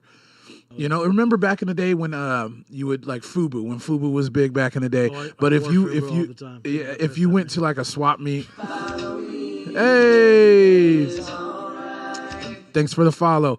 Definitely appreciate that. Triple X in the building. So Facebook. What was I saying? Fubu. Same initials. Had me fucked up for a second. So Fubu back in the day, if you went to a swap meet and you got the fake Fubu, the F and the B were too close together, so it looked like it was PB, like peanut butter gear. So motherfuckers was like, "You on that fake Fubu shit? You on that peanut butter shit, bro? Get out of here!" They have fucking knockoff Supreme shit. I don't know how it would be like. You know, how would you know it was a fucking knockoff? But yeah, Supreme. When I very first when someone very first told me about it, I started seeing Supreme in different places. I'm like, what is Supreme? And then as soon as my fucking son was like, oh, so-and-so got a crowbar that had Supreme on it. And I'm like, I said, what is Supreme? And he's like, oh, you never heard of Supreme? I'm like, no, I got shit to do, bro. I don't have time to sit around and wonder what the fuck is the new trend or whatever. And he's like, oh, Supreme is this thing. I guess it started out in like T-shirts or something. It was like a skater thing or something. I don't know what the fuck he was talking about. But I was like, Supreme? I mean, this isn't like Nike or whatever. And at one time, maybe Nike was at Supreme's level. You know what I mean? At one time. But no one's walking around. Remember. Yeah, no one was walking around going, well, what the fuck is Nike? That would have been before Michael Jordan. Probably. Yeah, you know, and but before Michael Jordan, yeah, Dr. J, that was all the Converse All-Stars were the thing. But even then, people weren't walking around like, what's Converse? It's like you knew what Converse were. There's motherfuckers walking around. What is Supreme? You might have heard of it, but what is it? Like, what is it that makes it? What is it that takes this? You can buy a whole bag of fucking cement for $20, but you make one brick and then stamp Supreme on it, and that brick is $250. What? At what extent? A bottle of tequila for $20, or you can go to a bar and spend $20 on a tequila drink. It's markup. That's very true. That is true. And as long as they're dumbass people out there to buy that fucking 890% markup on a fucking versus a bag of cement and water, which is pretty much free, to a brick that's made with Supreme on it. I mean, goddamn. Oh shit. That Supreme dollar bill trucker jacket. $600. $600. Is it sponsored by Adam Levine or something? Like, what is? But that's not even that expensive for a jacket. You can get for a jacket that fucking has no idea, no one knows idea where the Supreme is. No, I get it. It's expensive, but it's not like Gucci expensive or Yeah, like yeah. I don't know I'm not a hip on all the ridiculous. Look, bro, I'm like clearance rack at Ross. You understand me? Look at these ugly ass Supreme shoes. But it has to be like a severe time investment. Absolutely. This fashion work, because if you buy one of these things, you can't wear it for several weeks or months because you have to spend that time being like, oh my god, did you guys hear about this Supreme shit? Right. That shit on the market. It's super awesome. And for the first week, you're gonna be like, whatever, you're a fucking moron. But you have to keep selling it. Exactly. Okay, it sounds kind of cool. I'd be like, oh well, I got some shoes. You gotta see. Exactly. Ugly ass things for $300. Look at those fucking things. Those are fucking. That's too much. There's no way I could wear them. I mean, I can understand if you're 5'2", 5'3", maybe even 5'4". Chinese woman. You know, you can wear those. Those are like house shoes with an extra lip on it. That's exactly what that looks like. They do look comfortable though, but I don't know if they make them in size 17.5. So we'll have to see. But $300 comfortable.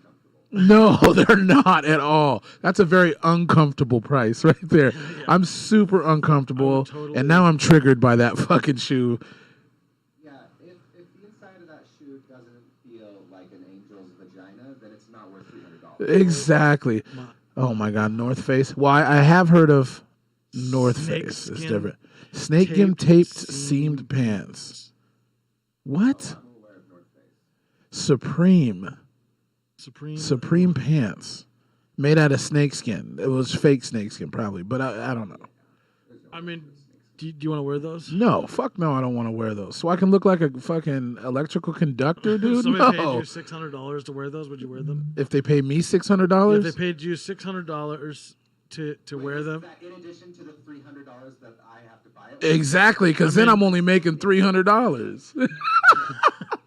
See, I like the way he thinks. See, I mean, let's just say you get it for free. So you can walk around looking like a deformed cucumber. Yeah, that's awesome. If I got those for free, I would put them on and immediately wear them around saying, these are $300. Yo, for sure. You're not allowed to sell them. You can't sell them. You have to keep them. I would tell people that it's $300. Yeah.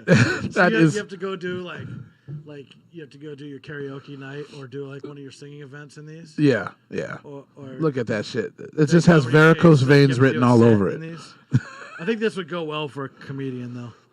I think it would go well for a comedian, but I don't know. Yeah, I those mean, are crazy. there are some stars that can probably pull that off. That looks like totally something that see Krista NBA Lee. players would wear. Yeah, I could Like- see Krista Lee wearing that as a joke. Tell me he wouldn't wear those. Are you serious? You think so? I know so. I know he'd come out to do a set. I know who would definitely wear those. Russell Brand would definitely wear some shit like that. Oh, of course.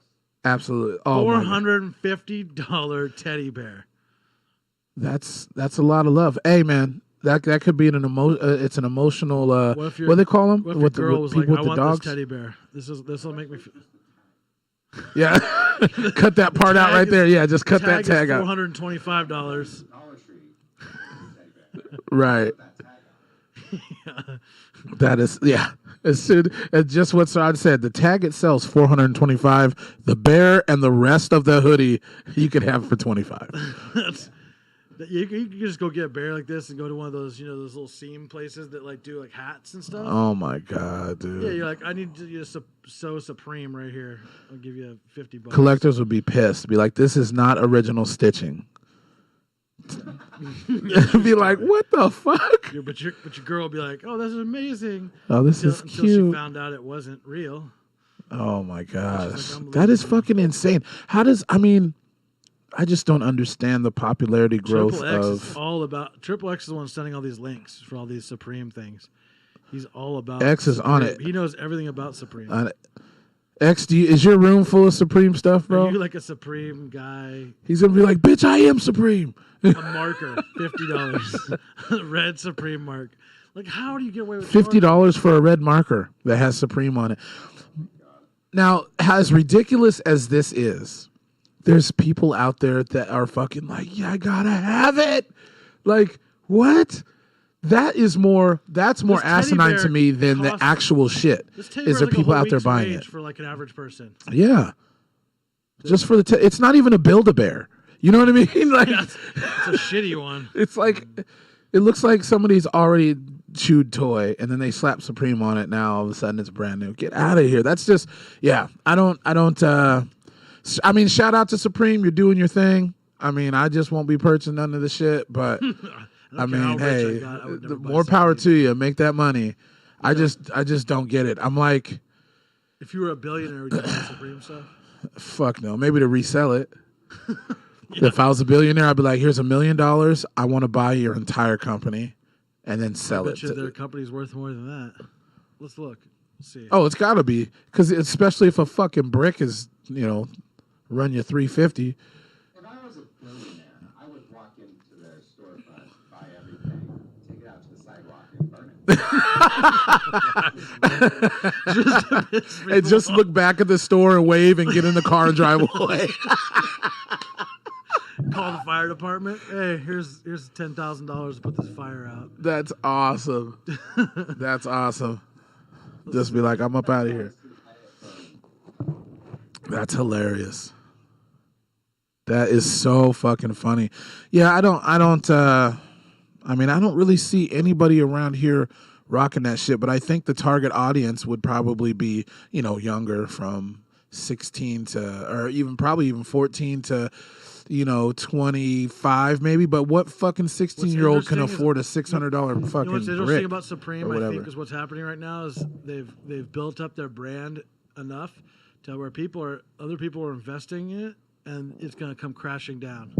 You think so? Yeah, it's usually what happens. Like or it happens a lot. Like where companies they do a bunch of things to build their brand up to the point where it seems more valuable than it is to get investment. Yeah. And then that company gets a huge influx of dollars. Yeah. Then they hire a bunch of people, and they're like, you see it where like companies fold under or people lose tons of jobs. Like you see it in the media world all the time. Like with what's some good examples? What was the news company that Philip DeFranco was part of for a while? Does anybody remember? I don't remember. Although I do like some of his views when he talks because he's very unbiased and he can see shit from both angles and all angles. The Supreme, they make, those fucking shoes. I wouldn't put those on my hooves for fucking nothing, dude.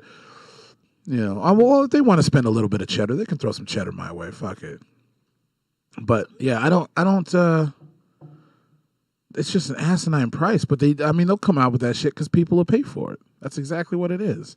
It can be the littlest fucking thing ever. Lava lamps. This lava lamp at Walmart is $7.99. You slap Supreme on it, that lava lamp now turns to $400. And there's motherfuckers that will buy 6, 7 of them at a time just to say they have them. It's ridiculous. Makes no fucking sense. I don't remember which one. Unless you're a collector. I know. That's what I'm talking about. True story. Where's SourceFed or Source launch SourceFeed? Yeah, I think that was the one that I was thinking of. SourceFeed, where he started it, then sold it off to somebody, and that company got a bunch of influx of money. It was a bunch Biggz of is jobs back. that they had to, like, I just heard him hire close his 1,000 door. People. Oh, darn it. I was going to ask you guys, when was the most embarrassed you've ever seen Biggz?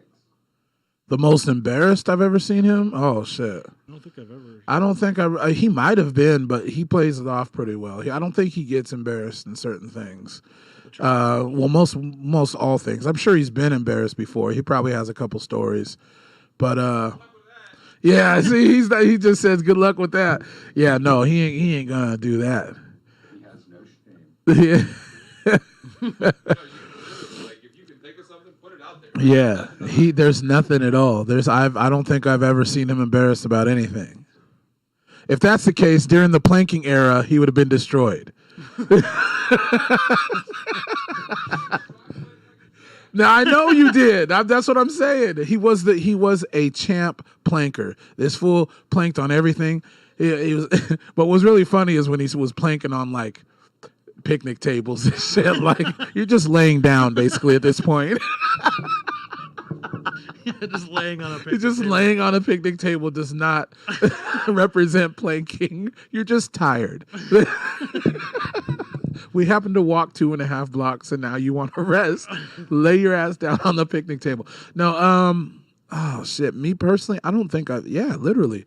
I just don't think I've ever seen him embarrassed. That's not to say that he hasn't been, but if he does get embarrassed, he plays it off really, really well.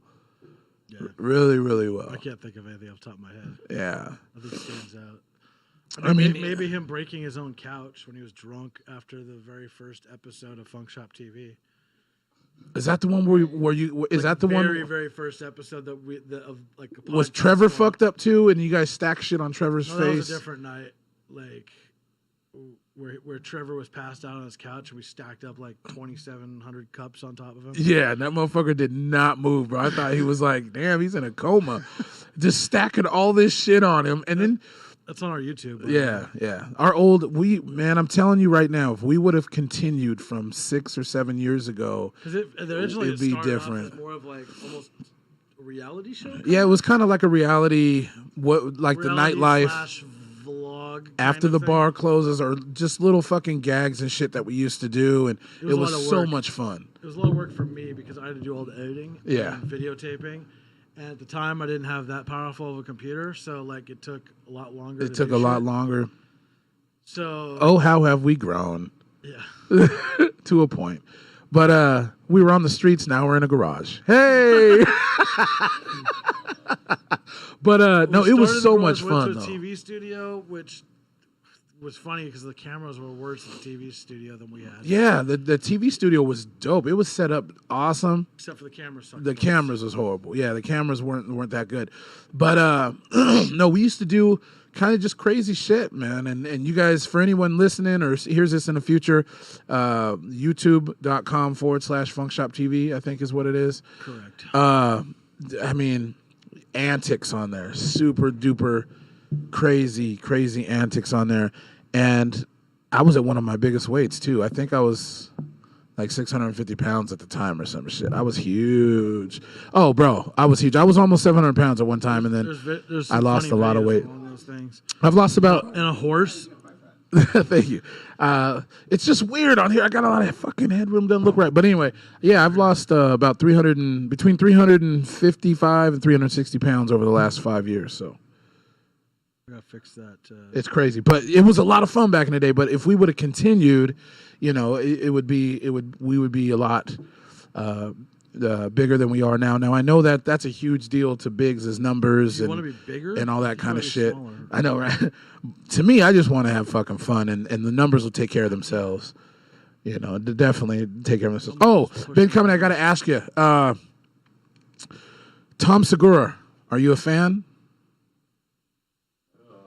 I'm not really familiar with his stand-up. Okay. I'm aware of the name. I'm kind of aware of him in the comedy community. But Okay. I really just sat and watched his stand-up. Fair enough. Fair Podcast enough. is hilarious. Yeah, his podcast is hilarious. He's a hilarious comedian. He's kind of under that umbrella of, well, not an umbrella, but he's very good friends with like Joe Rogan and Joey Diaz and all those kind of guys. But I seen Segura in Salem, I think it was, a few months ago, and the dude is fucking hilarious. And I have to say, shout out to all comedians, no matter where you are in this fucking world. Shout out to all of you, because a lot of people think you just go up on stage and slang jokes, and there's so much more than that to it. And not everybody can fucking do it. And I love comedians, man, to the fullest. I love comedians. I don't care if they're amateur. I don't care if they're professional or whatever. I mean, when you get to Kevin Hart status, I think maybe that sometimes it gets kind of annoying a little bit. I love Kevin Hart, but I see him everywhere, which it's awesome, and I'm happy for him. But it's kind of annoying a little bit. But Tom Segura, getting back to Tom Segura, the dude. Whenever you get a chance, he has a podcast, him and his wife, Christina P., who's also a comedian as well. It's called Your Mom's House, and their podcast is consistently fucking silly, and he's a funny-ass dude. But the reason why I was asking is because obviously you're funny as shit.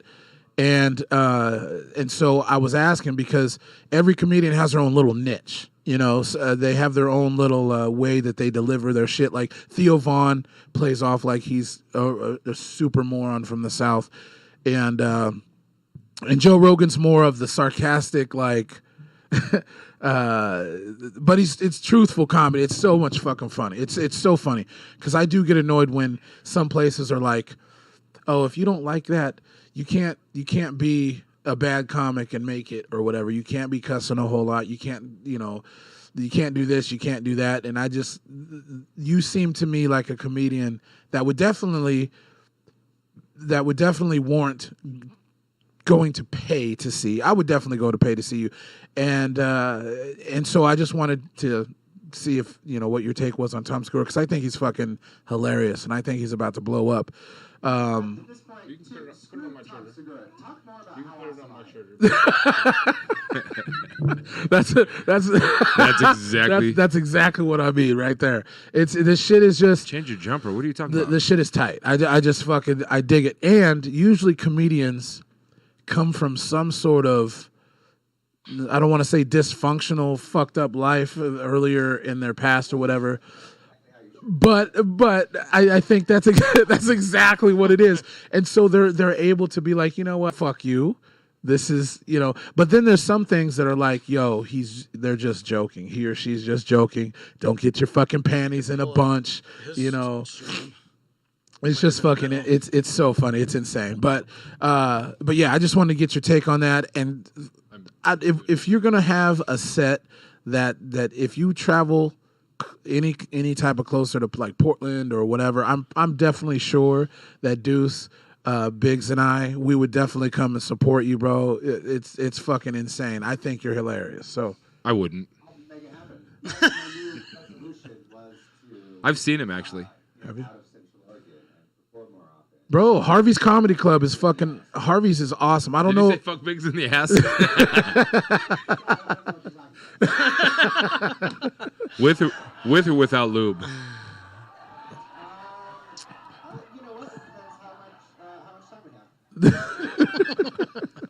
mean, if you're gonna just let me do it, then we have time to move up. Hey, I have to spring it on you. I'll pretend to put up a fight. You'd be like, oh, don't do that. Then why are you keep backing up, bro? It's like, stop it. Like when the girl's like, I only want to cuddle, but she sticks her butt in your dick when you're trying to sleep. Yeah, exactly. Joey Diaz. Joey Diaz is like the first thing. I like the females are like, no, take your pants off. Yeah, that's boring as fuck. Joey Diaz says when girls are like, oh, I don't like it to come in my face. Anthony, we're sorry you're here now too. Yeah, we're sorry. Joey Diaz is like, the first thing I do is come in her face. I don't care. He's like, the day before I'm eating like 4 milkshakes. I don't give a fuck. He's like, I'm busting in that face. That's the first thing I do if she says she don't like it. And I'm like, all right then. But Biggz, no lube for you? Nice transition. Yeah, yeah. He wants to, you know, he wants to know you guys are connected. You know.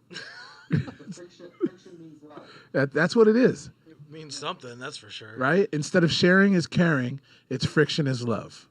Exactly. That's exactly what it is. But honestly, like Harvey's Comedy Club, I don't necessarily know. Duane Jackal. What up, Jackal? He just said, what did I click on? Oh, I know. He walked in and these people like, what? Coming on faces, ass lube.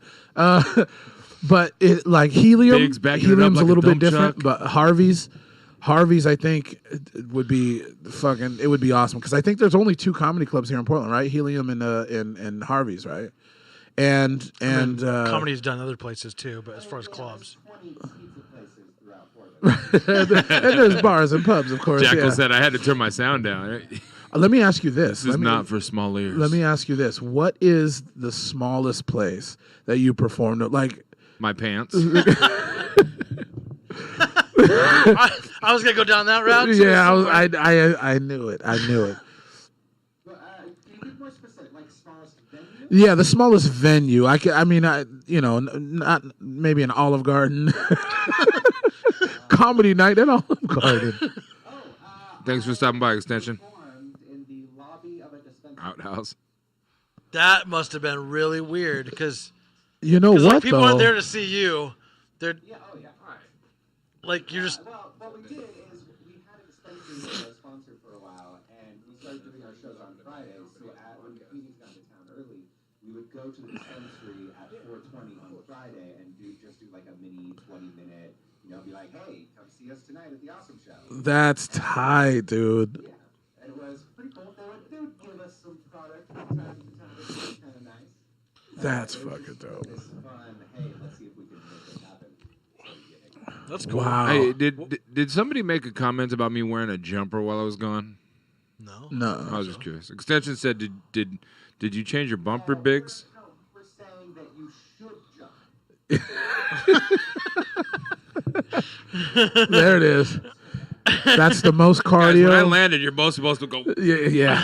Well, I was, but I didn't want to stir the pot, bro. Stir it all you want, bro. That's what we're here for. Not in front of the camera, from a high place. Why? Does somebody need a swimming pool? He might, if he jumped off his roof or something, he might end up towards the center of the earth. It might help Elon Musk with tunnels. Just Boom. send Biggz in there. Jackal said, I want to see Biggz and the D in rompers. Fuck that, dude. You know they make them. They make them. We just got to They- go to they Sportsman's definitely do Warehouse and make 'em. they have a tag on it I that mean, says for a Coleman. big enough donation, that might be. If you're doable. buying the tent, I'll wear it. Yeah.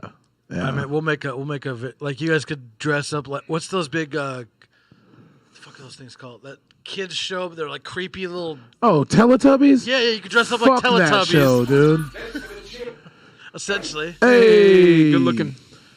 The fucking Teletubbies. Towards the romper fund. 10 cents towards the Coleman There it tent. is. There it is. We're 10 cents in. Jackal said, I fucking- got to wait until I win the lottery.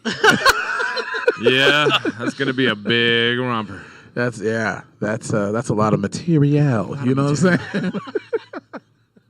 That is definitely a lot of fucking So material. what's the biggest venue you've done? Yeah, what is the Come- biggest venue?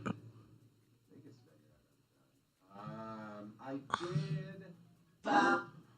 did. Hey, thanks for the follow. We'll follow you right back. Like the audience, it wasn't a huge audience,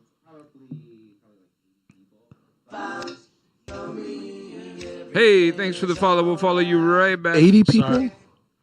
Yeah, so which is not like that's about average for like a sexual organ. Can, Yeah, can you, yeah. can you say it again? You got cut off by people following.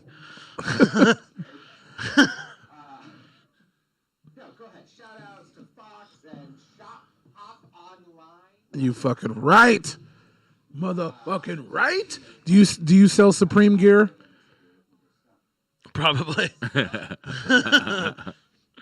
just this huge banquet hall, and like everyone was sitting at these round tables that were obviously for like some big award show or something like that. They were like 10 feet around. Right. So like there were only 8 people in the room, but the room was huge.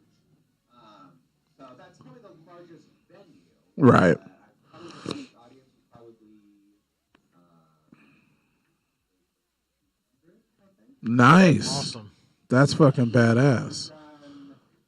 we do a ladies' night showcase every year, and it's always our biggest show. And this last year, we had to seat people on the stage because we were running out of seats. Are you fucking serious? What? So, yeah, it was ridiculous. Wow. The nightclub where we do our show, we use the VIP section as our stage because it's sort of lifted and it's in the main room. And so we just move all of the booths and everything in the VIP section off to the side and do our stuff. Right. We were running out of seats, so we ended up having to move all of that stuff in rows on the stage to seat more people. And we were fitting probably 160,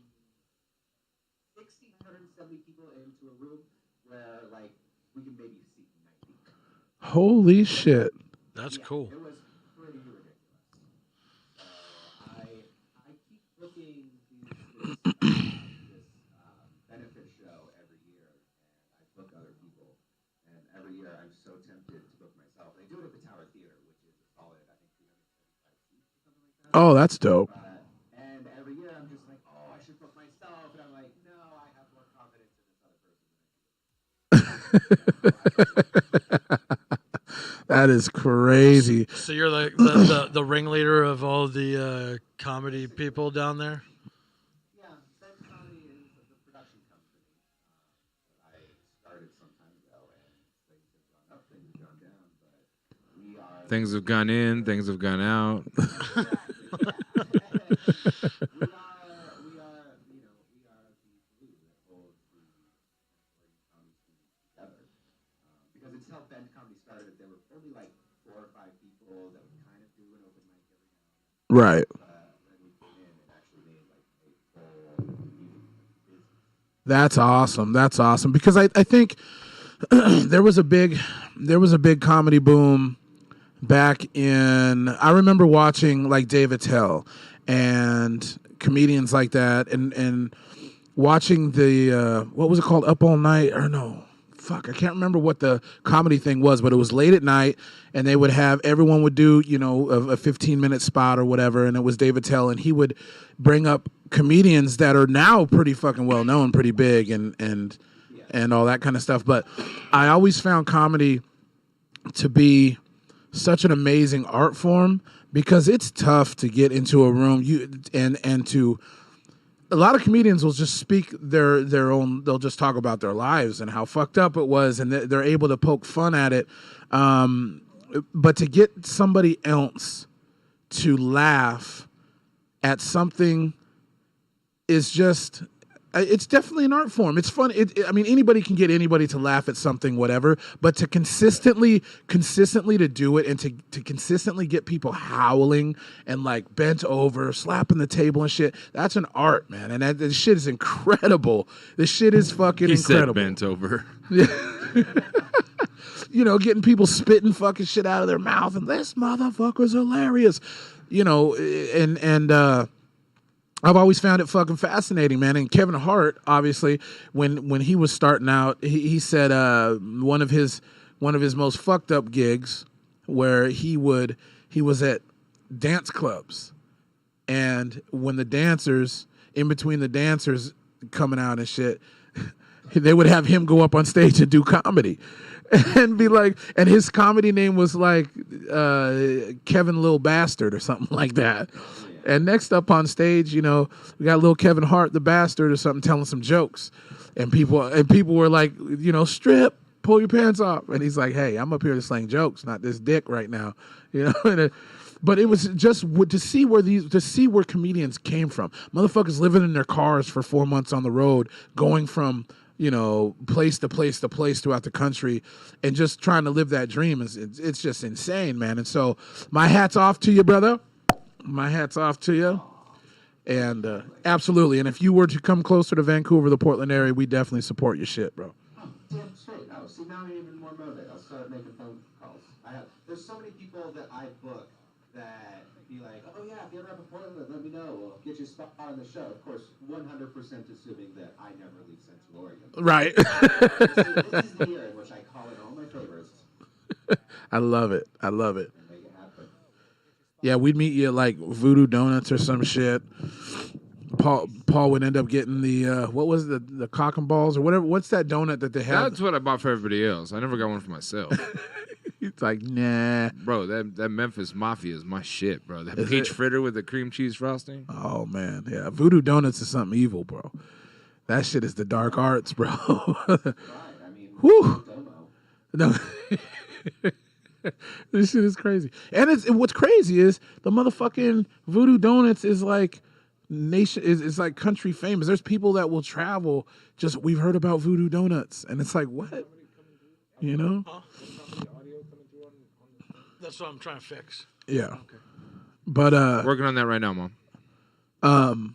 but as far as like just raw comedy, it would be awesome. Not only would it be awesome to have you just come and Talk maybe for me to- spread a little more, spread your name a little bit more, but it would just be awesome for us because we get to talk to you like this, you know? Yeah. Oh yeah. Wait. D, are you offering to be my hype man? I tell you what, if you ever plan on if you plan on coming to Portland or closer to us, man, let me know any information. I'll plug the shit out of it. I have a pretty good following when it comes to art because of my music and shit like that. So, you know, and Biggz has a really huge following too, and I know Shawn does as well. Hype man, if you need it, we got you. All right. I'm gonna make it happen. I mean, Start making phone calls. I can bring 2 friends. Yeah, Paul can bring a couple. He only has a few. And they bring two You can But see, bring your Paul is friends with and I'll people bring that my don't really friends. have a whole lot of friends except for Shawn and I. We're exceptions. Oh, wait, what? I was like, you're not really friends with people that have a lot of friends. Just Shawn and I. We're the exception. So he's only going to bring a couple people with him. I'm really not anymore, dude. poop. Paul is Paul and poop are synonyms now. Thanks. Says the brown guy. yeah. Paul's really not very well known at all. People don't know who he is. So I really know for real. I really don't Shit. have friends Anyway. anymore, dude. People don't like me anymore. liking and knowing who you are two different things. That's though. true. That's true. That's true. Just look at how many Twitter followers Trump has, right? Oh yeah, That's a good point. I'm willing to bet a majority of them don't like it. it's true. This is very true. Very, very true. But no, man, definitely. Well, shouldn't that be going to desktop audio anyways? Oh, you got these two techie guys going at it right now. But above and beyond everything else, above all the jokes and everything else, man, we definitely would support the shit out of you. Yeah, because and me personally, I'm a huge believer in the art form. Although Biggz chewed my fucking ass for not watching the goddamn Grammys whenever the fucking Grammys were on. Yes, he did. Because I love music and yes, I do music for a living and I like it and all that. But yeah, it's an art form. It's fucking amazing to me, and it's something that I know. I just don't think people can just wake up and be like, you know what, I'm just gonna be a comedian today. I think you have got to have gone through some shit to become a comedian. You can't just be a regular average Joe and then think you can slang some fucking jokes and you're funny because some bitch at the fucking drive-through of Starbucks laughed at your shit. You know what I mean? What up, Jay? It's Which I'm trying yeah. to figure out, like, I just so. What's going on, Jay? JD in the building. But yeah, Jay, we're just talking about Ben People Comedy for and us, how we there it would is. support There it is, I got it. him if he got closer to Portland or Vancouver, because I know JD would too. We're blowing smoke is what we're doing right now. Yeah. Straight up my ass. Yeah, straight up the ass. Straight up the ass. Straight up now, tell me. Dude, that shit is crazy. But earlier you guys were talking about that fucking tiger that was attacking that dude or whatever. Oh my God, what is going on right now? With what?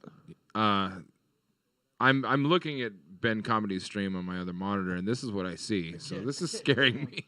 That's awesome.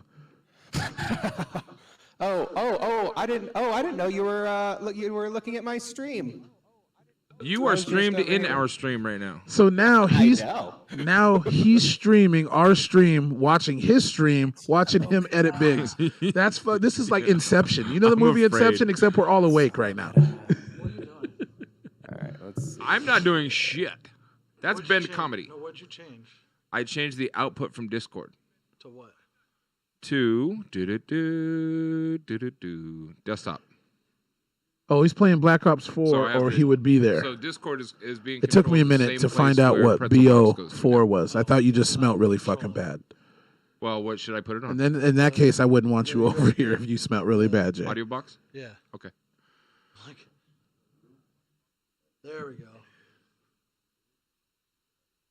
Jay, are you good at Call of Duty? Is he good? Have you ever played him, Paul? No, Have you guys ever played Oh together? my Lanta! Come on, bro. Hey, it matches the fucking Seahawk flag, yeah, I don't dude. Come on now. Looks like fucking Mimi from Drew Carey show. See, we'd have to go. All right. Well, win. See, there- Anthony said to Duane, put that hat on just so he has a hat. Yeah, you know, his dome was creating a lot of back glare on the camera. yeah. I take this off, and all of a sudden, everyone has ideas of solar panels. So I like to boy. keep it on. My head could be a fucking solar panel. Yeah, JD It's said he's not here ridiculous. because he's recovering. He had a seizure last night, so Oh shit! shout Sorry, out to Jay, Jay. man. He'll recover quickly. I'm over here making jokes about his Steadfast motherfucking recovery. BO, and he's had a seizure. My bad. Wishing you a very steadfast recovery. Can Ben That's come funny. and talk for a second? Oh yeah. Say something funny. Go. Oh, I hate that. I hate that. I recently found out that my dog is a lesbian, which is fine. I don't judge. We just can't play fetch anymore because I feel bad making her put balls in her mouth. See what I'm saying? I can't. That's fucking hilarious. I I'm pretty, oh so pretty. You put some hairs out of the mole on my face? Come on, dog. Yes, you have to. You can't have moles without hair, bro. It's only right. I don't have hairs in this mole right here. That shit is crazy. I have a feeling that a lot of those people that are in that group we were talking about earlier kind of look like this. Which group? The Trump supporters. Oh. It's like, it's gorgeous. Absolutely. You're gorgeous, darling. You're ready for the stage. You were made for the camera. I'm gonna give you one of those cool ear things, you know, that kind of go. Then, Look at this. Who's that dude with the art form? And like, we're going to put a little bush in the corner and we're going to put that there. Ross? Bob Ross? Oh, wait. Hold on. This is like Bob Ross He has an 2019. official Twitch channel. He's not even alive anymore, is he? I don't know, How but is there a Bob Ross Twitch? But I don't know, but Bob Ross had a fucking afro that could win awards, dude. Right? Yeah. Where's my Bob Ross? There it is. Okay. Oh my gosh. The fucking There he is. yay, that's what I'm talking about. Look at that fucking that's that Lionel Richie fro right there. All night long. Yes. Lionel Richie. That's that Lionel Richie do. I love it. The chain connecting the Oh nostril. my gosh. Now it's a That's classy. That's all class. Now you can be in a Miley Cyrus video. Fit right in. Yeah. Let's see. I'm gonna give you just a big ol' Flava Flav. Favor Flav. You I better love draw it. the whole clock, bro. Well, I'm not gonna be able to fit it all into that picture. Well, but you know what? I'm You gonna can do what I can. go do a Google image search for a clock PNG, and then you can just cut and paste one. Oh well, that's no fun. I gotta do this myself. All right. I'm the artist here. Artiste. They are these. You're artisanal artiste. Let's see. Well, so the comedy career itself, since I'm more of a producer at this point and just a host, I'm hoping that I can eventually, because like all of my sets for the last year have been the 5 minutes at the opening of a show. Oh, I got you.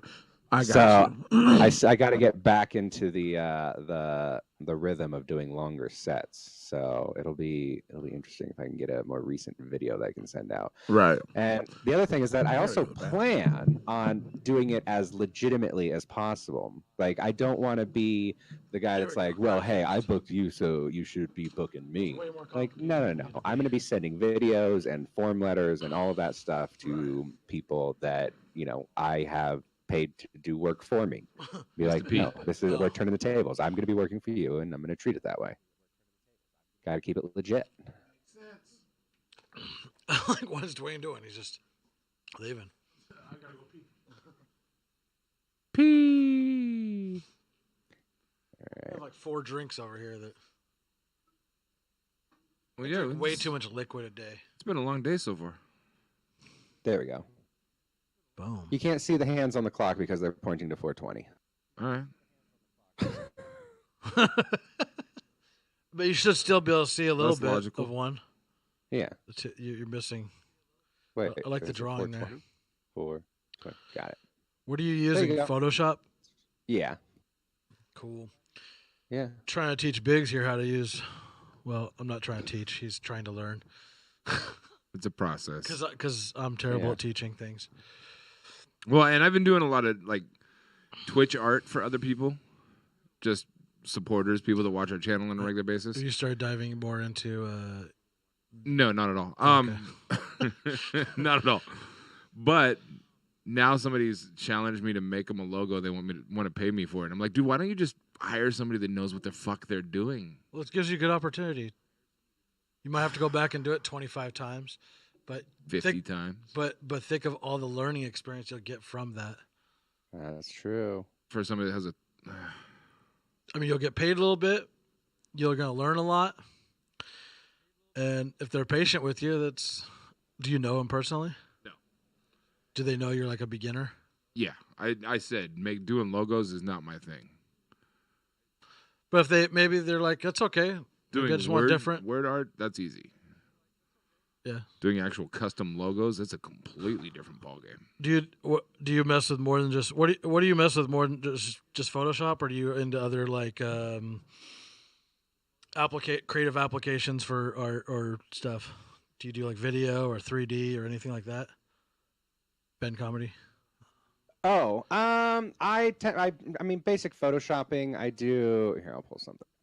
Like basic graphic design, like stuff like this. So posters, flyers, Facebook cover photos, Instagram stuff. It's pretty easy, pretty form. Cool. Templates that we can just make, update the background picture, update the date on it, and reuse it. So it's not the most intricate photoshopping, but it is. I consider it graphic design. Yeah, that basically makes sense. Yeah. I'm like trying to teach myself 3D right now. Yeah, now that I'm getting into VR, I need to start getting into 3D art. Did I send the group that 3D the simulation I did just 2 days ago? The 3D The cactus? blocks getting smashed over. No. I think I Grab this chair over here. You tired of rolling? Huh? Tired of rolling? Yeah. I want chairs with no rules, like Matt said. Well, I was just gonna grab this one over here, but that's cool. Getting feedback there. Yeah, you want to pull That's that probably up? on Ben Comedy side. What? You didn't send it to me, bro. Oh. I just said no. Oh, look at that. He's putting a crowd. He's giving you a crowd. Hey. Boom, look at that. There you go, Studio 54, baby. Studio 54. Look at that. See, I wish I knew how to do I shit have like been that, in there man. before. You can do that stuff. I know, but I don't know how. Oh, that reminds me. Ben Comedy went to my photography page on his thing. Thank you for doing that, by the way. After them goons got me. Yeah. After the goons got me. And just the type of photography I do is called it's high speed sync. So it looks like all my photography is all out. Not all of it, but my favorite type of photography is outside. But the reason why it looks like it does, it almost looks like the backgrounds are fake and all that kind of stuff, is because I learned to expose for my background, which would then make your subject like a silhouette, like a shadow. For instance, if you're standing in front of the ocean and you handed me your cell phone and I took a picture of you standing in front of the ocean, the only thing that would really come up is the ocean, would the exposure for the ocean, and the sky would be blown out. You wouldn't be able to see the sky because it would be too exposed, overexposed, and then you would end up looking like a silhouette, like a shadow. But if you have a light that can sync with your camera sync speed, and you can flash it, and it outpowers the sun, it outpowers the light from the sun. It enables you to expose for your background and then flash your subject, and then depending to that exposure, and then depending on what lens you're using and your distance from the subject makes that the blurriness, that milky background, so you have depth of field in your shot. So that's why my photos don't look like they look very, very photoshopped when I have no idea how to use Photoshop. So yeah, and it's crazy because I had to find out a way to have my photography stick out a little bit than from other photographers, because if someone's looking for a photographer, after a while you can go through pages and pages, all the pictures start looking the same. But if you get to a picture that makes you stop for that 5 to 6 more seconds, then boom, that's my main thing. So thank you for pulling that up for that brief minute that you rolled it. I appreciate that. That's love right there. That's awesome. And I want to say thank you. If anything, I figured I could roast your photos if they weren't good. Roast them, baby. You can definitely roast my early work. Definitely. So Ben Comedy, this is a 3D animation that I did a couple days ago, simulating rigid body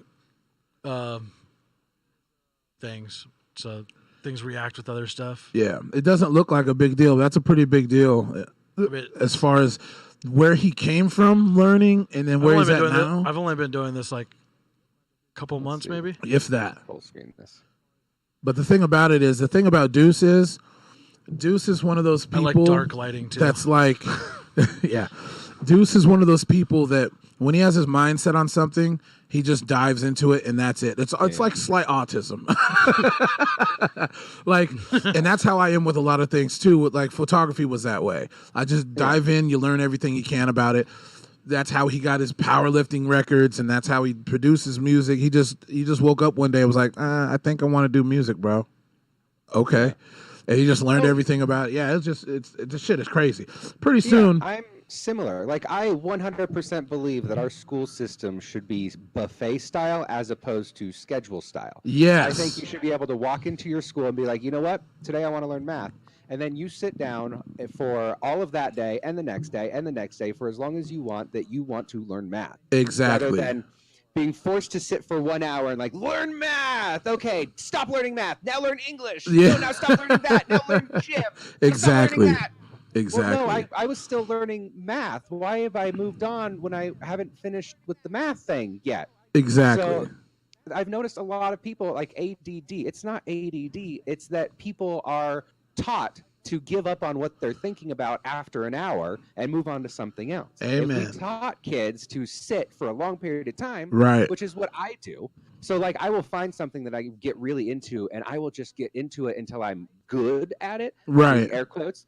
Because there is nothing that I am great at, but there are a million things that I'm kind of good at. Right, because I did it and I learned about it, and as soon as I understand the physics of something, then I get bored with it and move on to the next thing. Absolutely. Which is why I love comedy, is because there's so many different genres and avenues and ways to do it. Right. I never get bored. Right. I'm kind of the same way, except there's nothing I'm great at. There's like 5 things that except I'm for okay DJing. at. He fucking DJs his ass off. Y'all have no idea. But I'm also so critical in that. Like, there's so many. We're our own DJs worst I know critics, that- though. yeah. We're our own worst critics. All creative people are. Yeah, it's just like if you're creative and you want, like, there's stuff about this, but like when I do anything like this, I'm like, right now, I'm like, all right, I'm just trying to understand how it works. The dynamics like, I'm of making everything. Things so like I can see what they do. Right. Like right now, I'm like with that I'm trying to understand like physics simulations. Right. So water simulations, gravity, and like simulating objects hitting each other and them reacting. So like you have to plug in like, you know, how heavy is that ball falling, and the force of the gravity in the world, and like how strong those chains are. It gets super techie. Oh, like yeah, there's a lot of pieces to it. So, and then you have to model all those blocks and all that stuff, and then tell them that they're individual objects that can bounce off each other, not just go through each other. So like, there's all those little things. It took me a couple hours to do that, but I mean, it's nothing insane. But I was like, well, I better add an interesting camera angle so it doesn't look completely boring. So you go from this to Avatar, and think of the fucking magnitude. Oh, I already think about those kind of things. I just understanding the. I don't think you think about those kind of things. I think you drool over those kind of things. Well, yeah, I understand how. I want to understand how they work. Yeah. Like how does this and all those. I don't pieces. mean that in a negative way at all. Yeah, just you can be as obsessed as you want, bro. I'm not judging you. I love it. I can't wait till I get the just make sure you watch the done. Grammys while you're doing it, though. Yeah, that's a good idea. Don't neglect the Grammys. God forbid. I'll put the Grammys in the background of the simulation. That's so awesome. That is so fucking awesome right there. Look at that fro, man. Look at his fro. I'm so impressed with that fucking afro. Right? I like how Bob Ross is painting me right now. I know. Inception. Hey, there it is. Get in there. Now I wonder, is it gonna duplicate the scene when it catches up to what kind of scene we're on? It'll keep going. It's every few seconds. Infinity thing going. It's here an in a second. infinite. It's an infinite. Then I can do this. That's fucking oh cool. no, my hand doesn't go far enough. Oh no. Oh well.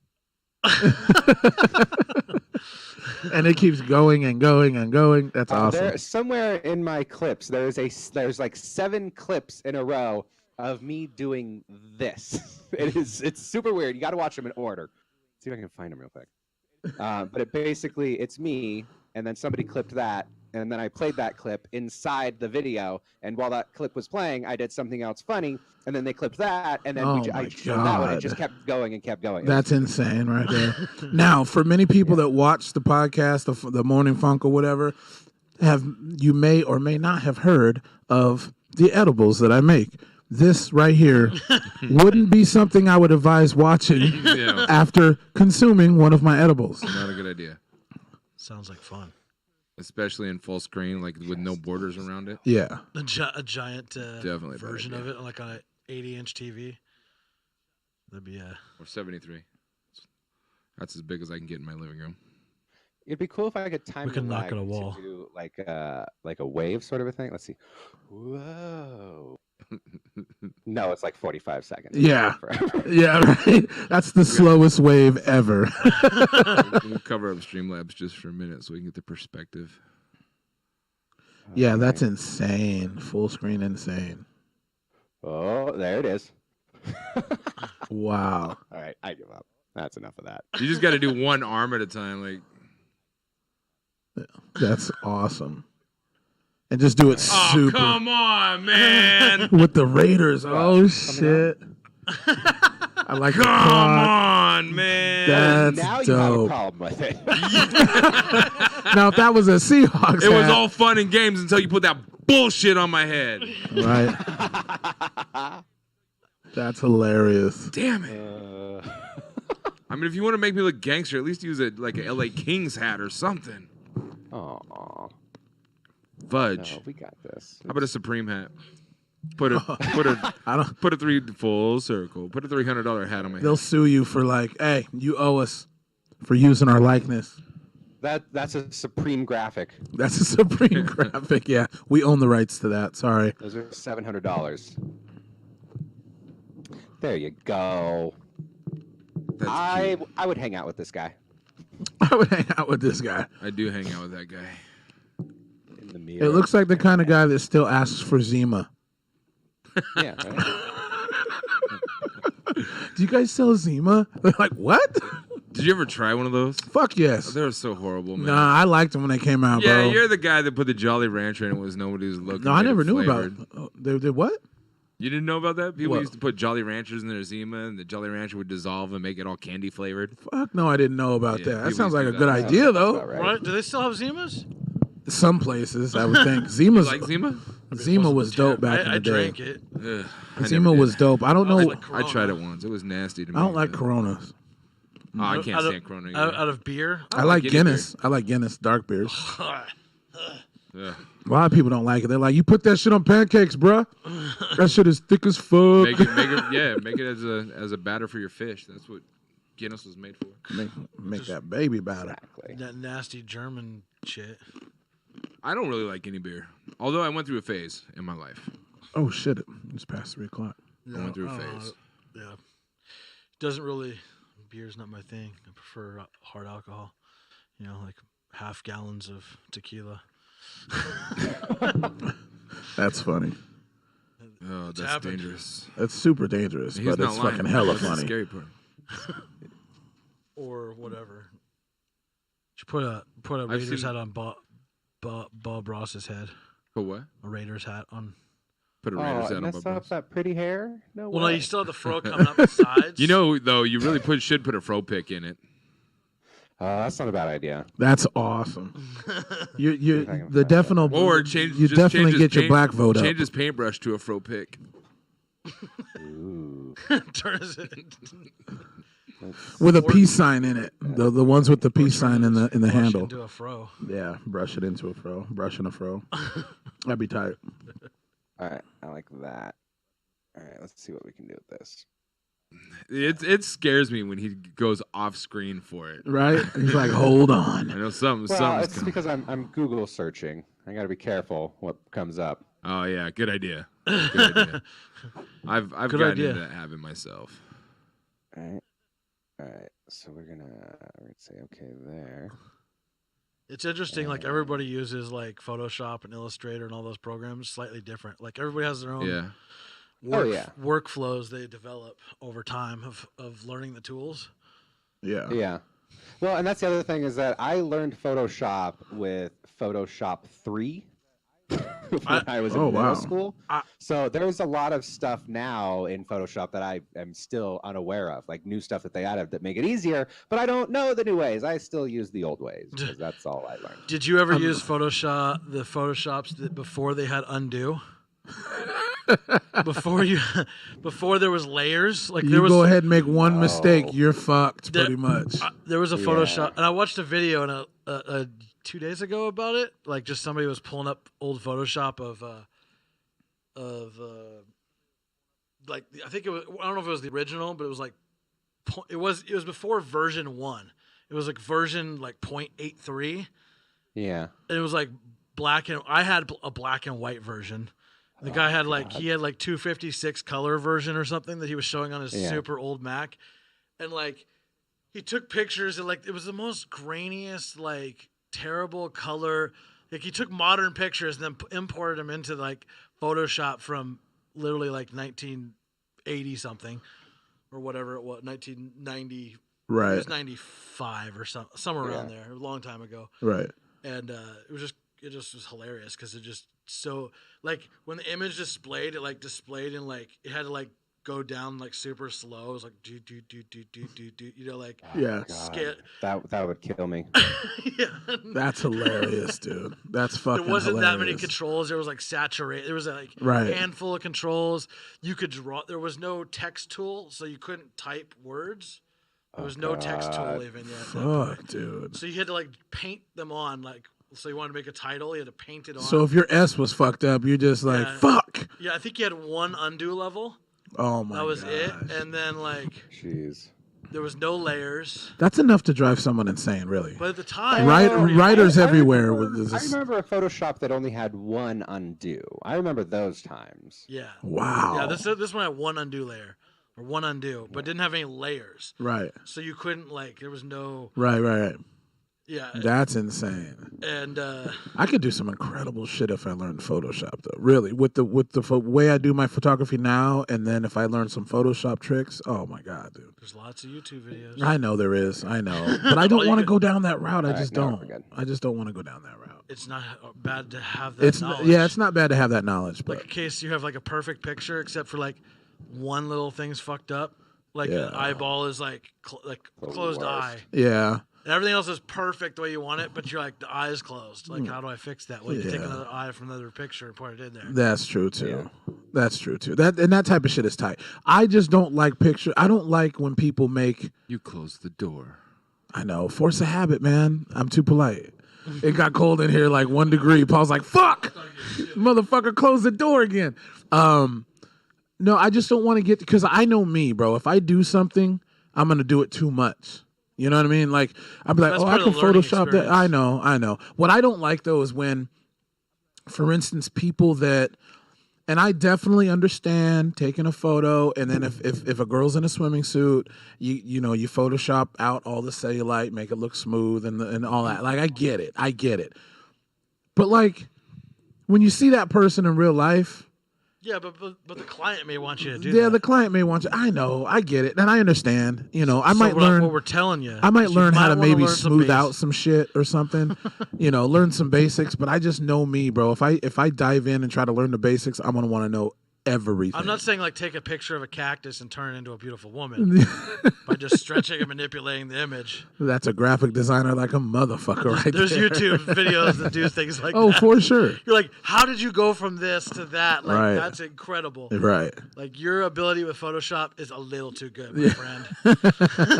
I don't trust anything that you show me at all anymore. I got a ban from Facebook for a week for photoshopping some stuff back in the day. Are you serious? You You can't don't call remember? it Photoshop. You have to call it corelling. Well, it wasn't even Carell. Stephen Carell. Whatever I it was was. photo editing. You were Stephen Carell. I took, remember Wharf? the chick we called, well, I didn't get in trouble for that one. No, but the other one next The to one that we called Sasquatch. Oh no! Don't start that again. She was pissed for life. I think she's still mad at that. Well, when I did those, That was like 9 years ago. when I did so those shit. pictures, yeah, she reported them, and I got kicked off of Facebook for a week. She was so mad. Yeah, she's probably still mad about that. Next time I do something like that, I'm just gonna send it to other people so they're the ones that post it. But you see, that's why you use a fake account. to Mr. post those Progress things. Report. What does ref mean? Ref? Is that supposed to be rough? Rough. Mr. Progress Report. Mr. Hey. Progress Report TV. Thanks for stopping by. Thanks for stopping. I definitely like that. Feel free to donate to the Slap a Shawn Fund. Oh, that's right. I keep forgetting. There's some. If we reach $100 in donation, What happened to our romper fund? The what? the romper fund. Romper fund. Yeah. Do I need to change that? I want to know. No. I want to make sure that No, my we 10 don't. cents is going someplace good. Right? I want to know where my money's going. Goddamn it! It's like those. Going to pay the internet bill. Well, Just considering it's going 25 to be cents a probably day. 5 months before that 10 cents actually hits any bank account or Facebook, we'll let you know exactly. We'll give you an itemized. Okay. But if I am gonna wear Itemized report. if I'm going to wear a romper, damn, I almost sounded like Shawn the other day. If I was gonna wear a romper, it's got to be an all jean romper, dude. It has to be all jean, All denim. all denim. If we're gonna do it, let's really to, like, let's kill a fucking denim go animal in. for that. Let's go in. Let's go. Wait, Fucking, we what? go hard in the paint. What? Kill a denim animal? Is that what you just said? That's what Whatever. Wait. What? That's what you get when you skin an Impala car. Exactly. Where do you think denim comes from? That's so fucking funny. When you kill an Impala car. That's When a hilarious. pack of lions eats an Impala. Rompers. How embarrassing. Does it have to be the shorts with the rompers with the shorts or full length rompers? Because the rompers with the shorts, Whatever you nah. want, bro. Yeah, rompers are shorts. Not always. Are they not? I thought rompers were shorts because once you have pants, then they're overalls. Or No. or what's the other word for it? Because we're getting Duane one of these bad boys. Oh, hi, sexy. Hi, thanks. How'd you know? My internet They're browser like, you're knew- back. My internet browser knew it was me.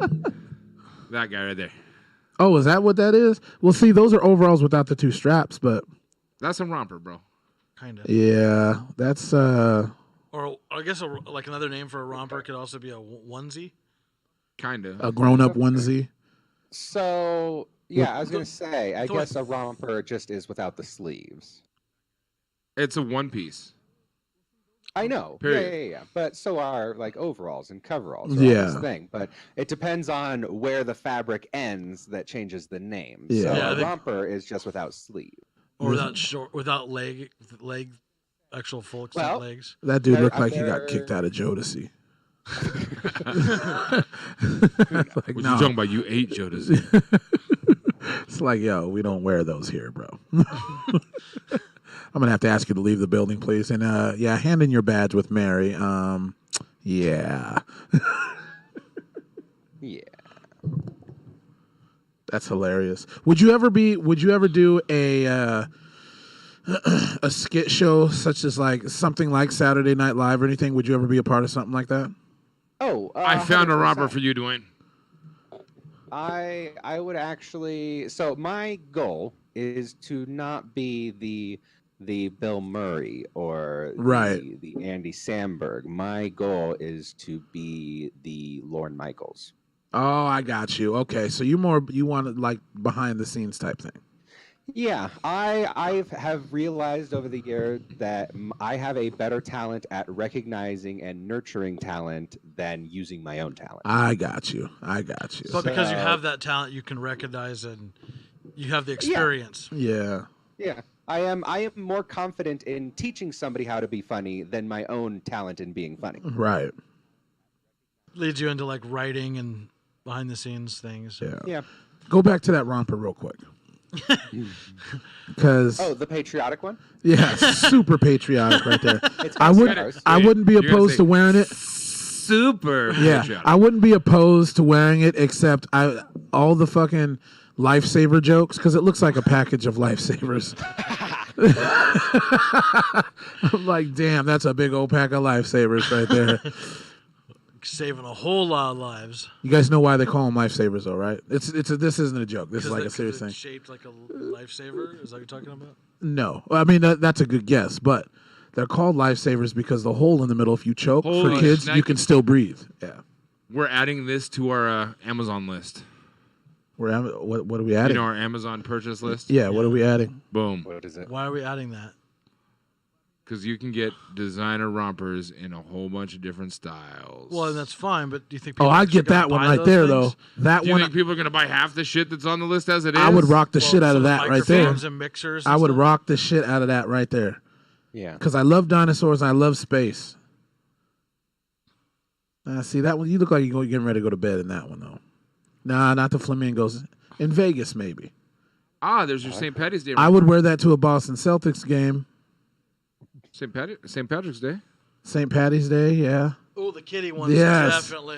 With a taco in one We should hand get and the- pepperoni Do you remember? pizza So in the there was a other. dude that came in the spot when I was doing the music at the spot. He came in with a shirt that was all space and it had a cat sitting on a piece of pizza. And I called him. His nickname was Space Pussy. I called him Space Pussy. What's that? What's it referencing though? What? The internet. Yeah. Good call. Yeah. That one's dope. I just like the colors on that one. That one's super dope. All right, ladies and gentlemen, this summer is the summer of the Bend Comedy Romper. Hell Make this yes. happen. I will definitely sport one of these. They don't really look too bad, really. I mean, the ones that look more like shirts and then shorts are pretty cool. Like the dinosaur space one was really fucking tight. That cat one is dope. But yeah, that one right there, that dinosaur, dinosaur in space, you got me fucking right. Hell yeah. That one's dope as fuck. Oh, look, it's even got the reflection of the space pool. What planet is that on? I don't know, but the bottom looks more like Aurora Borealis reflection, but Oh, I mean, it's reflecting the dinosaur. the Milky Way on top, I like that. That's pretty dope. But there's some ugly ass fucking rompers, like the baggy rompers and shit. Oh, that is pretty. Okay, yeah, there is a reflection. That's dope. It does look like the Aurora Borealis, though. Because you would think it would reflect the orange and the red on top, but that's all right. Cacti. Get a cactus romper. Just a fucking cactus right in front, and you would wear it, bro. For sure. That would be awesome. We all need to come in here with rompers. I was gonna wear my fuzzy bear hat today, Oh, shit. but I wasn't. I forgot about it, and I was. Oh, it's Wasn't almost it- 3:30. I got to get up out of here, fellas. Gonna go buy a romper. Hold on. No, I have to go down to the DMV and renew my thing because on my birthday I forgot it expired. Do you want to claim responsibility for the guy that hit me? No, but Okay, fuck. So anybody out there want to claim responsibility to? I can't believe that your insurance company is not disputing it. Right? Because they don't. They're like, we want to protect you. So in case we disputed it and said like that, if it went to court, like You end up paying more than it would be if you just pay it. Fucking dumb, dude. They like, pay more in court fees than they would to replace the bumper. Exactly. But jacks up my rate. Yeah, and it Two fucking accidents That's the sucky last part. year have been not my fault, and yet right. Shawn, My fault. You have to have a baby. I have had one. No, another one, like a newborn baby. Well, why? So he can be like 60 when it's Boom. 21? I mean, why? Oh, that's dope. No, you can just buy that and just hang it. How weird would it be You have for a him to buy cactus- like got a something like that cactus and buy a onesie on the frame for Well, I it don't and then put it see on the any wall? Be like, why females do you have a popping up into my baby life. romper in a frame hanging on your wall? Right. I don't know if I want to be here now. I'm triggered. This is something that's not. Yeah, unfortunately, I don't see any females that want to have a kid with a 40-year-old dude. And I know a few. I mean, maybe, but yeah. Maybe for tax purposes. It's a payday for them. I don't think I could talk Rebecca into having a kid at this point. So Don't talk her into it. Just do it. Just Yeah. give it to her. yeah, that's what I it don't think works. that's quite how it works. Yeah. This is not open for discussion. Poke a hole in the condom, bro. You're good. Poke a hole. So That's a form of entrapment, I think. Bro, that's how I got the 6 kids I have now. I am not agreeing with what he is saying right now, live on air. Just FYI. So if Rebecca, you're watching this at some point, I did not say that. He's just joking. Wink, wink. Yeah, about that. Be like, Rebecca. He's going to look straight into the camera and be like, come and talk to me. I just went back to Ben Comedy's page to make sure that he's not still doing any funky artwork of me. Oh, did you see? I upgraded my Bob Ross. Did you? Yeah, I did. Oh, shit. I didn't see it. You're not. He has like all kinds of stuff going on in his background. That is fucking awesome, dude. Will you With put it- he put it has the beyond the- fist. He has the fucking handle with the fist. Yes. That's amazing. Oh yeah, I went with the best pick I could find on Google Images. Oh my fucking god. What did you actually search for to find that one? That is Out of curiosity. that is Pick. amazing. Oh yeah. Yeah, and I just went down a little ways. That is I didn't have to fucking go far. amazing. That was one of the top picks. That's we should- awesome. Like we should get a collaboration. But I feel Jesus Christ, I can't even talk. I know. See, there you go again. Clip it. I'm waiting. Uh, I'm waiting. We're both like to say it. So right now, though, I will say if Bob Ross was still alive, his credit score would go down a few points with that pick in his hair. Just from this image. Damn it! But it looks so awesome. But with that pick in his hair, he could probably qualify for Section 8. Oh. There you go. Boom, boom, ba-doom. All right, fellas, it's And on been that real. note, I think it's time for us to go. I got to get up out of here. Ben Comby, thanks for joining us once again, brother.